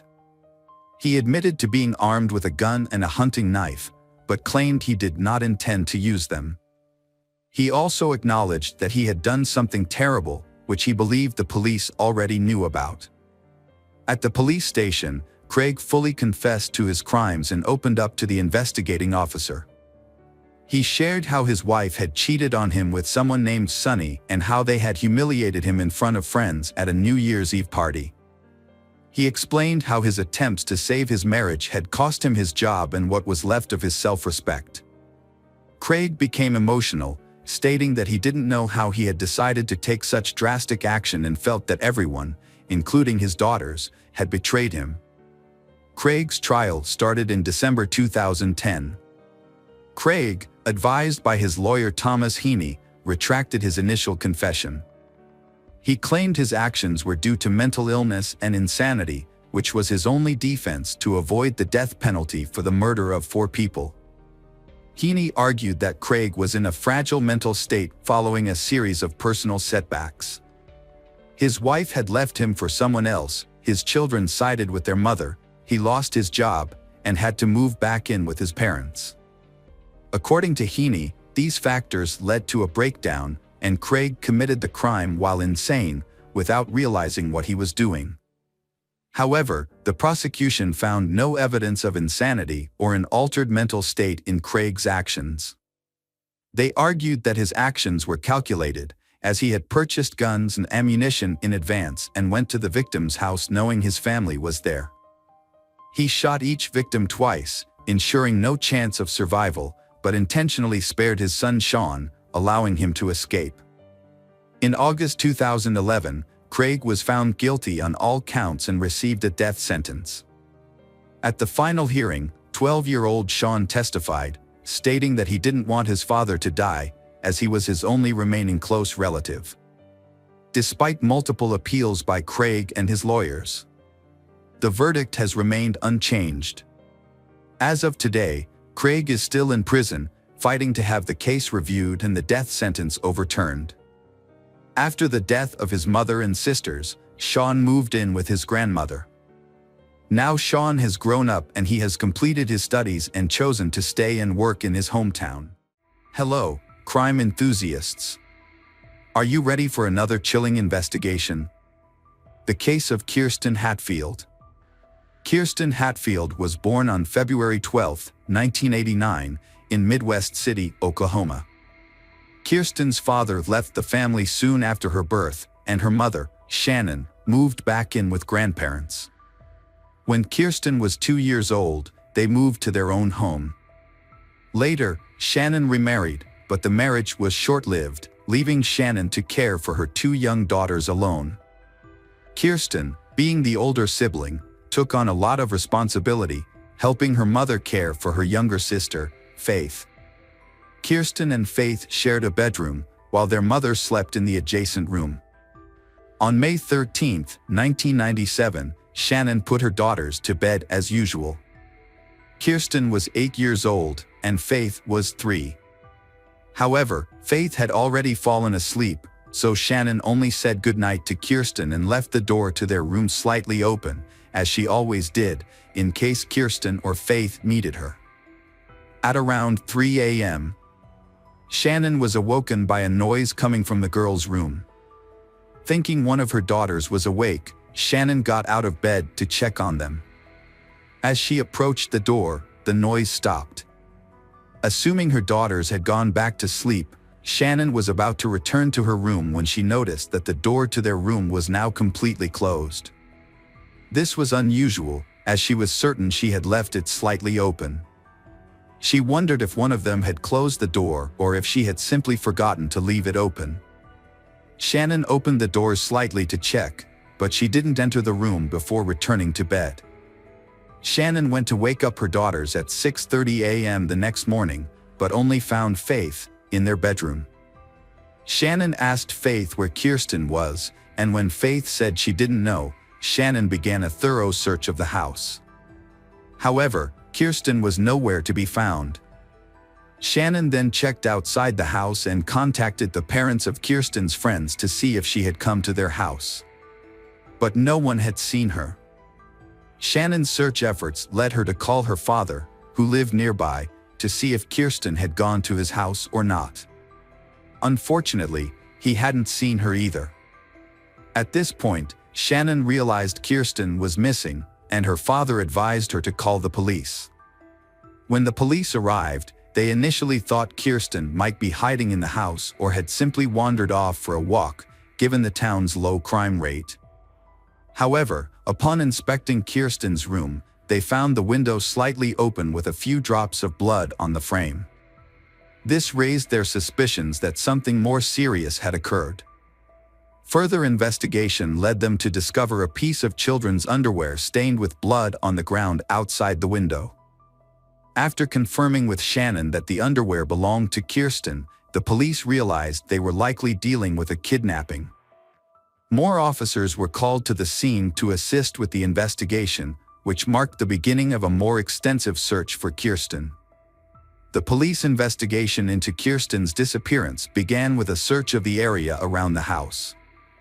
During this search, the police spoke with Kirsten's mother, who reported hearing a noise at 3 a.m. and now realized that it may have been the sound of her daughter being taken. Despite the search, nothing suspicious was found, and the police began canvassing the neighborhood, speaking with all the residents. Unfortunately, none of the neighbors reported seeing or hearing anything unusual on the night of the abduction. However, one neighbor did mention being woken up by a barking dog around 3 a.m., which coincided with the time of the abduction. With no solid leads, investigators turned to a child psychologist to interview Faith, who was only 3 years old. Despite her young age, Faith was able to share what she had witnessed, but her statement was limited to a single phrase: "A bad person came and took my sister." This confirmed that Kirsten had not left the house voluntarily, but unfortunately, it did not provide any further information about the perpetrator or Kirsten's whereabouts. Detectives had to restart the investigation practically from scratch. Their initial suspicion leaned towards someone who knew Kirsten well, as it seemed unlikely that a stranger could abduct her from her own room without a sound. Working on this theory, police discovered that Kirsten's mother, Shannon, had a history of drug-related problems. The detectives considered the possibility that the abduction might be related to this. Perhaps the mother owed money to some people in the criminal underworld, and they decided to take her daughter as payment. The police did not rule out the mother willingly handing over her daughter. This would explain why the abduction happened almost silently. The investigation into Kirsten's disappearance continued, with detectives initially speaking to Shannon, her mother. Shannon denied any involvement, claiming to have been clean from substance abuse for some time and insisting she would never harm her daughter. Although detectives were not convinced of Shannon's innocence, they could not find any evidence to prove her involvement. The police then turned to the public for help, using the media to ask for any information that might be relevant to the case. In response, they received hundreds of calls, but most of the calls were fruitless. However, one clue provided a promising lead. A woman reported her boyfriend's suspicious behavior, including aggressive outbursts and a disturbing threat he made during an argument. The police investigated the man and discovered that he knew Shannon's brother, which meant Kirsten might have known him too. Additionally, the man had a history of drug use and assault, and he had previously been familiar with the Hatfield family home. Despite this, the investigation ultimately found that the man had a solid alibi for the time Kirsten went missing. Multiple witnesses confirmed that he was at a bar until around 4 a.m. on the night of the disappearance, making it impossible for him to have abducted Kirsten. Detectives pursued multiple leads, but each one led to a dead end. As time passed, the hope of finding Kirsten alive began to fade. Kirsten's mother, Shannon, refused to give up. She took matters into her own hands, determined to find her daughter. She gave interviews to local media outlets, distributed flyers, and even investigated potential suspects on her own. However, Shannon faced numerous obstacles. Many local businesses refused to display Kirsten's flyers, citing company policies. She also attempted to meet with the state governor, but was unsuccessful. Shannon established a volunteer center to help find Kirsten. The center focused on distributing flyers and engaging with the media. However, Shannon encountered new challenges. Some volunteers stole money, lied about their work, and used the media to gain attention for themselves. Despite these setbacks, Shannon persevered in her search for the truth. After years of effort, Shannon realized that her approach was not yielding results. She enrolled in college, earned a degree in criminology, and became a parole officer. Shannon's goal was not only to find her daughter's kidnapper but also to protect others from potentially dangerous criminals who might be released from prison. Shannon suspected Kirsten's kidnapper had a history of violent crimes. To pursue this lead, she researched people with violent pasts in her area but found no connection to Kirsten's disappearance. Despite her efforts, she eventually had to accept that Kirsten might have passed away and might not return. Still, Shannon continued to search for answers. Periodically, police reopened the case to investigate new leads, working with the FBI to create an updated sketch of Kirsten's possible appearance. In 2014, there was a breakthrough in the Kirsten case. A woman contacted the police and shared a shocking discovery she had made while sorting through her late mother's belongings. Among her mother's possessions was a diary detailing the woman's father's confession, claiming he had killed Kirsten Hatfield. The diary was extremely detailed, and detectives were convinced of its accuracy. According to the diary, the man had kidnapped Kirsten from her bedroom, took her to a house he owned in a nearby town, and murdered her after horribly torturing her. The description of the crime process spanned many pages, leaving even veteran investigators confused. The diary also revealed that the crime had been recorded on a videotape. Investigators immediately questioned the woman's father. However, his reaction was surprising. While he denied any involvement in the Kirsten case, he asserted that he had known who was responsible for Kirsten's death, saying the murder had occurred at his ex-girlfriend's house. The police were confused and asked for the house address. They quickly received a warrant and sent a team to thoroughly search this house. The forensic investigation began with a crucial step: the use of luminol, a substance that glows when exposed to very small amounts of blood. When the forensic team applied luminol to the scene, they were surprised by the results. An expert later described the house as lit up like a Christmas tree due to the numerous bloodstains. The bloodstains matched the details of the murder described in the diary, leading the team to believe they had finally found concrete evidence. To investigate further, police removed the floorboards, cut out sections of wallpaper and sent these items to a laboratory for analysis. They also organized an excavation team in the hope of finding the victim's body. In addition, the police also discovered a box containing hundreds of videotapes in the house, so they had to review the diary. They suspected that one of the tapes might have contained footage of the victim being abused. Detectives meticulously reviewed each tape, but after hours of analysis, none of the tapes were related to the murder. Excavations also proved fruitless, with no remains or evidence found in the soil. However, just when the investigation seemed to have been gaining momentum, the police encountered an unexpected and shocking episode.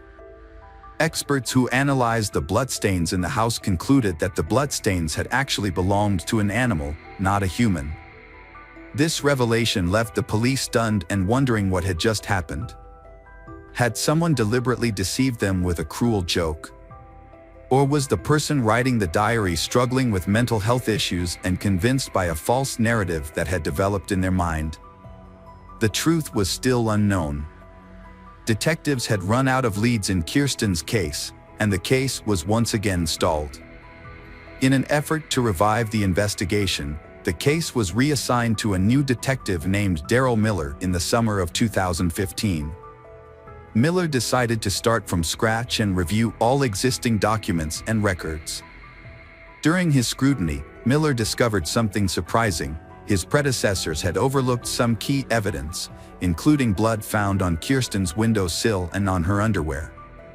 The evidence had been stored in a warehouse, but shockingly had never been sent to a laboratory for analysis.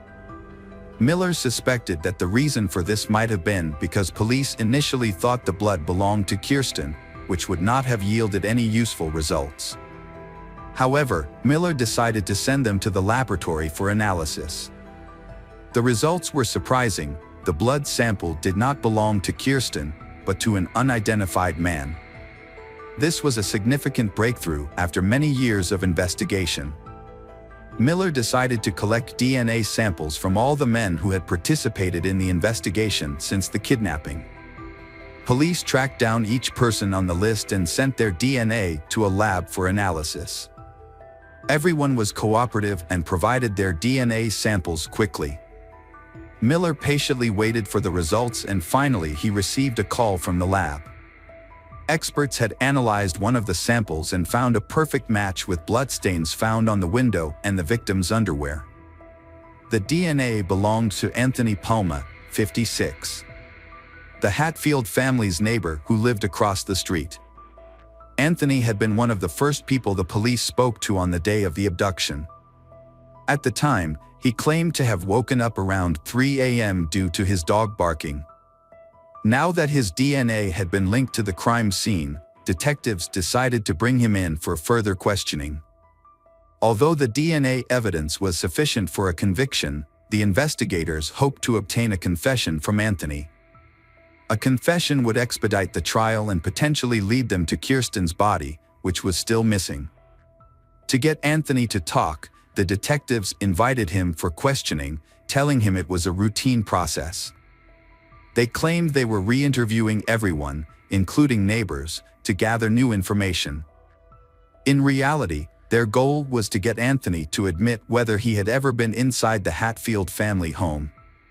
Detectives asked Anthony to recall any additional details about the night in question. He retold the same story he had shared 18 years earlier. But this time he added a new detail. He claimed to have seen a white car parked outside Kirsten's house, although he didn't think much of it at the time. The police then asked Anthony about his relationship with Kirsten and her family. He stated that he knew them as neighbors, but he had never interacted with Kirsten personally. He maintained that he got along well with the other neighborhood children, who would often ask him for help fixing their bikes or visit him for candy. This conversation became a critical point in the investigation, as the police had discovered Anthony's blood on the windowsill of Kirsten's bedroom. When they asked if he had ever entered the house, Anthony claimed he had not. This statement raised suspicions, as the presence of his blood suggested otherwise. The detectives faced a challenge. Anthony's blood was fresh, suggesting it had been left recently, but he had had a visitor to the house when it belonged to a friend. The investigators decided to move forward with the interrogation. Informing Anthony that his blood had been found in Kirsten's room and on her underwear. Anthony repeatedly denied ever entering the house, despite the evidence to the contrary. The investigators attempted to extract a confession, but he consistently maintained his innocence. The detectives changed their approach and exited the room, leaving Detective Miller to speak with Anthony privately. Miller entered with a photo of Kirsten, placing it in front of Anthony. However, Anthony promptly pushed the photo away, refusing to look at it for the remainder of the conversation. Miller asked various questions, attempting to prompt Anthony into a confession, but he continued to deny any involvement. Failing to obtain an admission of guilt, the police ended the interrogation and apprehended Anthony. A subsequent search of his residence, made possible by a search warrant, uncovered no evidence of Kirsten's remains or any other relevant evidence. During the trial, Anthony repeatedly denied any involvement in the crime. But DNA evidence told a different story. As the trial progressed, new details emerged that the police had initially overlooked. It was revealed that Anthony had a history of run-ins with the law, including a prior conviction for breaking into a girl's bedroom and assaulting her. He had also been imprisoned in the 1980s for a violent attack involving a weapon. Anthony's past convictions signaled his dangerousness, yet were overlooked in 1997. In 2017, a jury returned a guilty verdict for Kirsten's kidnapping and Kirsten's murder, and Anthony was sentenced to life in prison. Despite the guilty verdict, Anthony never disclosed the location of Kirsten's body. Kirsten's mother refused to give up hope, however. She consistently reached out to Anthony, calling and visiting him in prison, in an effort to find out where Kirsten's body was. She spent hours trying to extract the truth from him, but ultimately, she was unsuccessful. Tragically, in 2019, Anthony was killed by his cellmate, who was motivated by a desire for revenge for Anthony's horrific crime against a child. As a result, Kirsten's family's only hope of finding Kirsten's body now depends on hikers or tourists who might stumble upon it in remote national parks, where Anthony may have buried her. Hi there, investigators. It's time to uncover the truth behind another case. The case of Callie Ann Poulton. Callie Ann Poulton was born on September 20, 1989, in Rochester, New York. As an only child, she received all the love and attention from her parents. However, when Callie turned 3, her parents decided to divorce, and she stayed with her mother, Judy. Despite the divorce, Callie's father maintained a good relationship with Judy and regularly visited his daughter. After the divorce, Judy moved to a quiet suburban apartment complex in Rochester. Although Callie's father helped with childcare, Judy faced financial difficulties. To make ends meet, she took on a part-time job delivering magazines to her neighbors. Her goal was to save enough money to take Callie on a trip to Disney World the following summer. On the evening of May 23, 1994, Judy was preparing for her delivery shift. She was at home, inserting leaflets into the magazines, when Callie asked to go for a walk. It was an evening, and Callie wanted to ride her tricycle.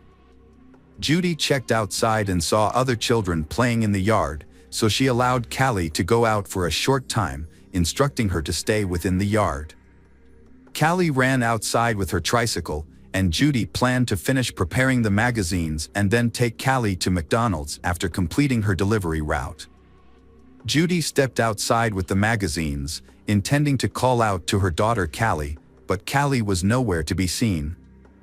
Judy looked around the yard, called out her daughter's name, but there was no response. She searched the yard and then the surrounding complex grounds, but Callie was gone. Usually, when Callie rode her tricycle, the creaking of its wheels was noticeable, but now there was silence. As Judy's panic grew, she began to cry out for her daughter, drawing the attention of the neighbors. They joined her in searching for Callie, but no one had seen Callie. The complex was heavily wooded, and a fence separated the houses from the nearby highway, making it unlikely that Callie could have wandered off on her own. Judy knew that Callie was only allowed to ride her tricycle in their yard, and Callie had always obeyed her mother before. It was also unlikely that Callie could have gone far on her small bike without being seen. With each passing minute, Judy's fears grew, and she decided to call the police. The officers arrived quickly and began a thorough search of the complex. As the search continued, officers went door to door, asking if anyone had seen Callie. Police suspected that Callie was still in the complex, and they believed the suspect was likely a resident of the complex. It would have been difficult for an outsider to get inside, kidnap Callie, and drive away without being noticed.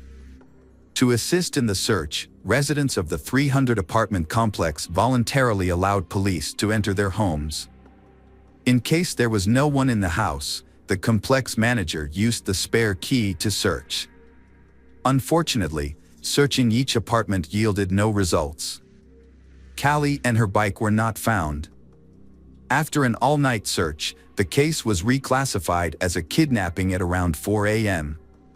A specialist unit took over the case, and detectives questioned Judy about possible enemies. They asked Judy if Callie's father was involved, but Judy ruled this out and said he had no motive. Detectives also asked if Judy had noticed anyone suspicious among the residents.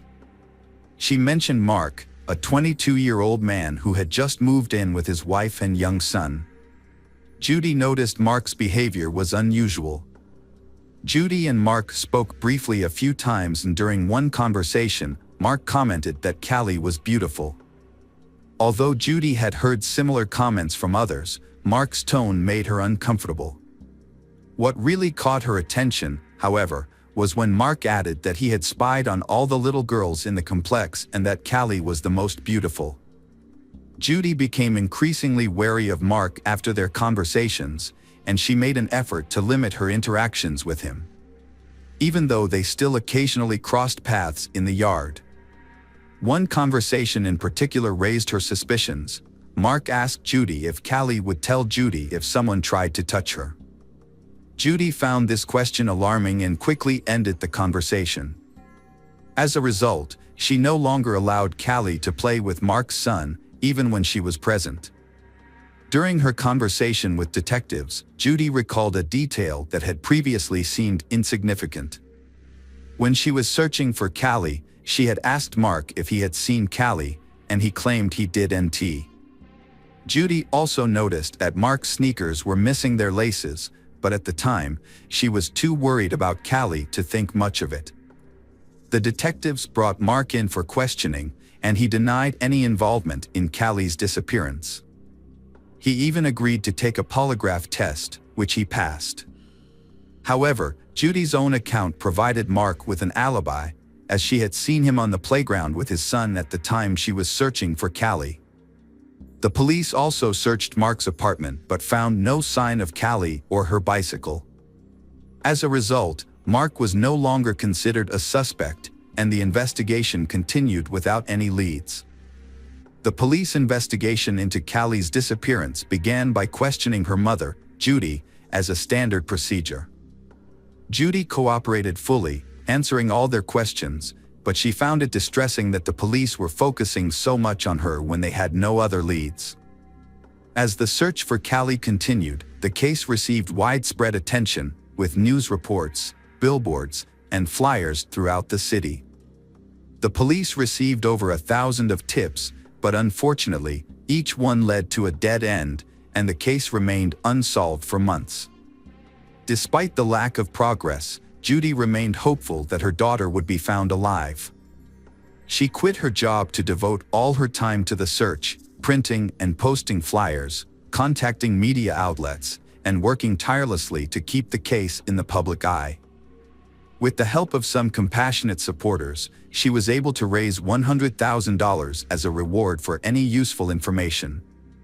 Judy's efforts led to national television coverage, including appearances on The Oprah Winfrey Show and a popular TV show about unsolved crimes. Judy also partnered with local businesses to distribute flyers in their offices, establishments, and on commercial vehicles. She even convinced 2 airlines to include the flyers in ticket envelopes. Although these efforts generated new leads, the police were unable to make any significant progress in solving the case. The turning point in the case occurred when a woman called the police on August 9, 1996 to report a serious argument with her husband. She was tired of his strange behavior and wanted a divorce. In an attempt to persuade her to stay, the husband confessed to a shocking crime: he had killed Callie. The woman was stunned and immediately called 911 and revealed her husband's identity to the police. The husband's name is none other than Mark Christie, Judy's neighbor. However, the detectives faced a significant obstacle. Under state law, any information shared between spouses was protected and inadmissible in court. This meant that even if Mark's confession was true, the police couldn't use it as evidence to arrest or question him. Furthermore, Mark had been in his yard with his child shortly after Callie's disappearance, and his apartment had been searched early in the investigation, making it unlikely that he had the opportunity to kidnap and kill her. The detective in charge of the case, Detective Crow, decided to talk to Mark after hearing his wife's story. Mark and his family had moved out of the complex just weeks after Callie went missing due to serious allegations.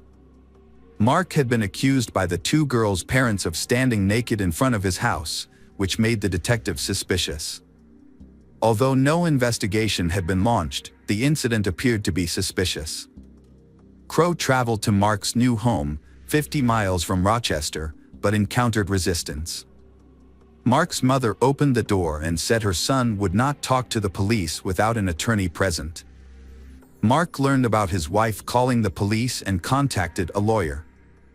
This meant that the police could not use Mark's confession to his wife as evidence, and his lawyer could prevent any questioning.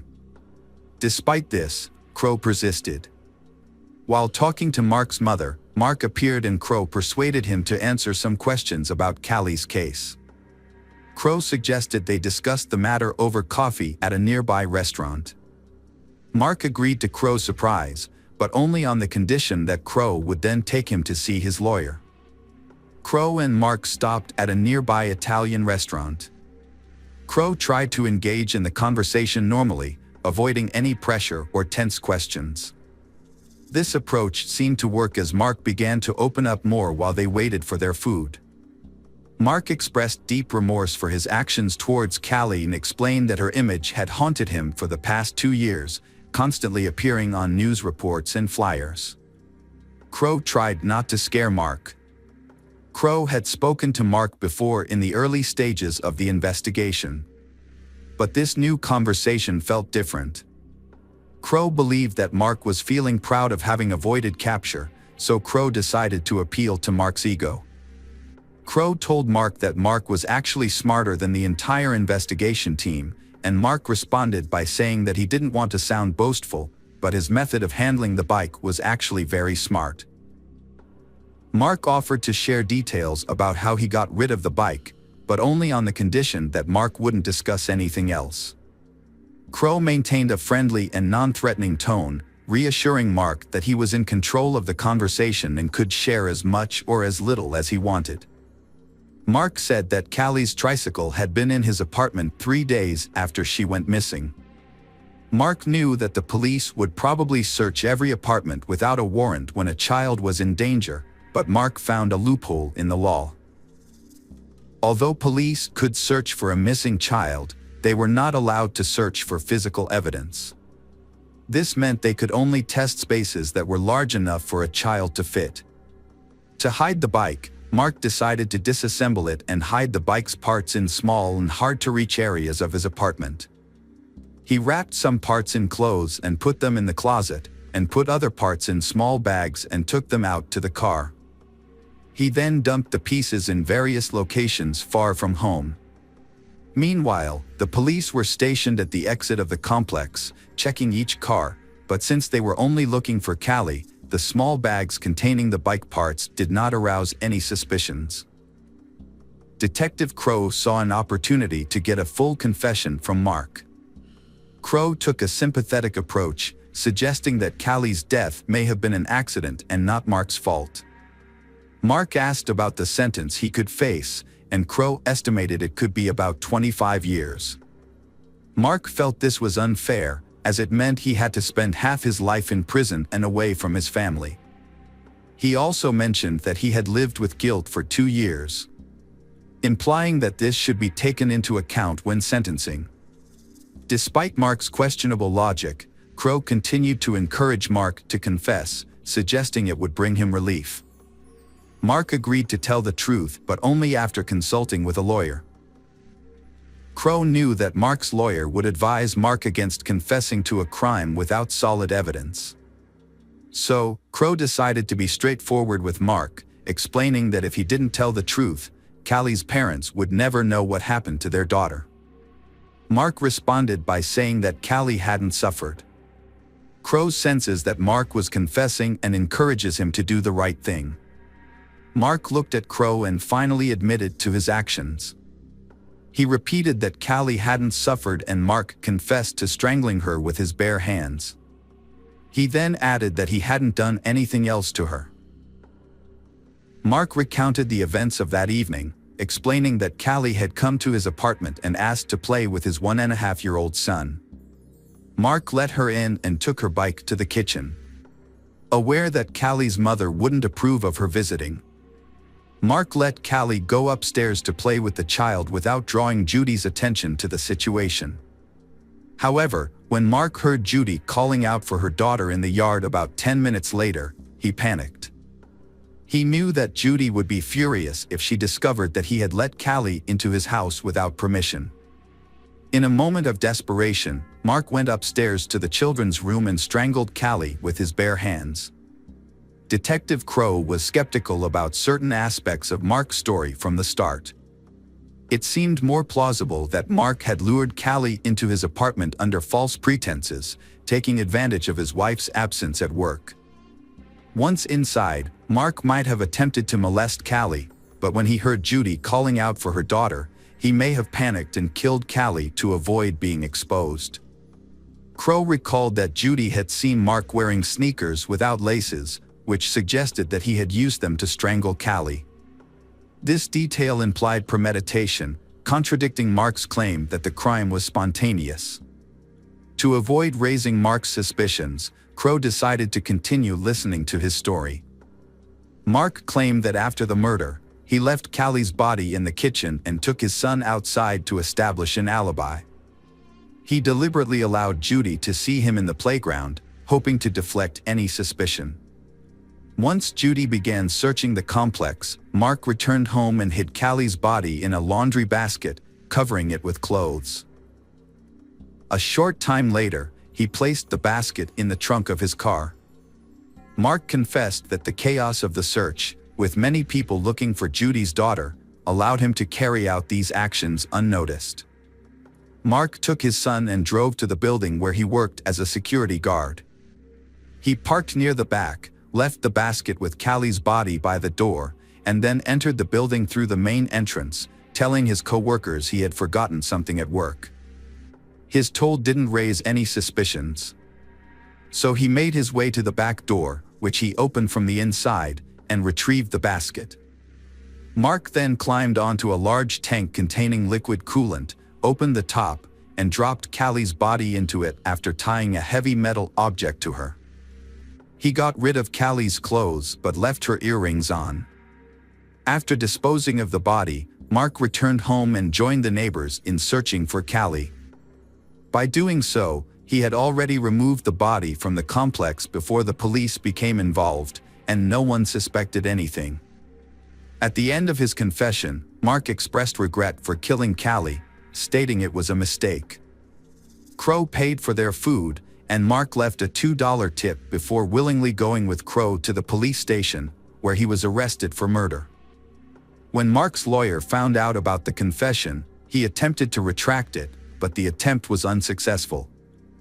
This was because Mark had provided the information willingly, and Detective Crow had followed proper procedures. As a result, the police went to Mark's workplace, opened the tank, and made a gruesome discovery. Even after 2 years, the victim's body was still inside. Due to the advanced state of decomposition, experts were unable to determine the cause of death or gather any further information. They confirmed the identity of the remains, which was none other than Callie.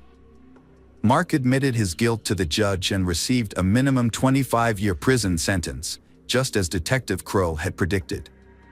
Although Mark's lawyer managed to have the kidnapping charges dropped, he was still convicted of murder. However, Mark's case took a surprising turn in 2010. The police reopened a 1988 case involving the brutal murder of 74-year-old Viola Manville, who was killed while walking in a Rochester suburb. At the time, Mark was just 16 years old and was considered a suspect, but he passed a polygraph test, showing no signs of deception. As a result, another man, Frank Sterling, was arrested and eventually confessed to the crime after a lengthy overnight interrogation. Years later, Frank tried to appeal his sentence, claiming that the police had coerced his confession and that he was disoriented by the end of the interrogation. However, his appeals were unsuccessful until 2010, when the case was reopened and new evidence was sent to the lab. DNA analysis revealed the suspect's DNA matched not Frank's, but Mark Christie's. Mark, 39 at the time, admitted to murdering Viola in 2011 and received an additional 28 years in prison. Despite his confession, he showed no remorse and never revealed his motives for the crime. Meanwhile, Frank was finally released from prison after 19 years of wrongful imprisonment. He went on to sue the authorities and was awarded nearly $10 million in 2014. However, his life was cut short when he died of a heart attack in 2017 at the age of 54. Mark is currently serving his sentence in prison, but he may be eligible for parole in the near future. It's unclear whether he will be released, and his case serves as a reminder of the importance of thorough investigations. If the investigators had not mistakenly focused on Frank and coerced a false confession, Mark might have been caught earlier and possibly prevented from committing another crime, the murder of Callie.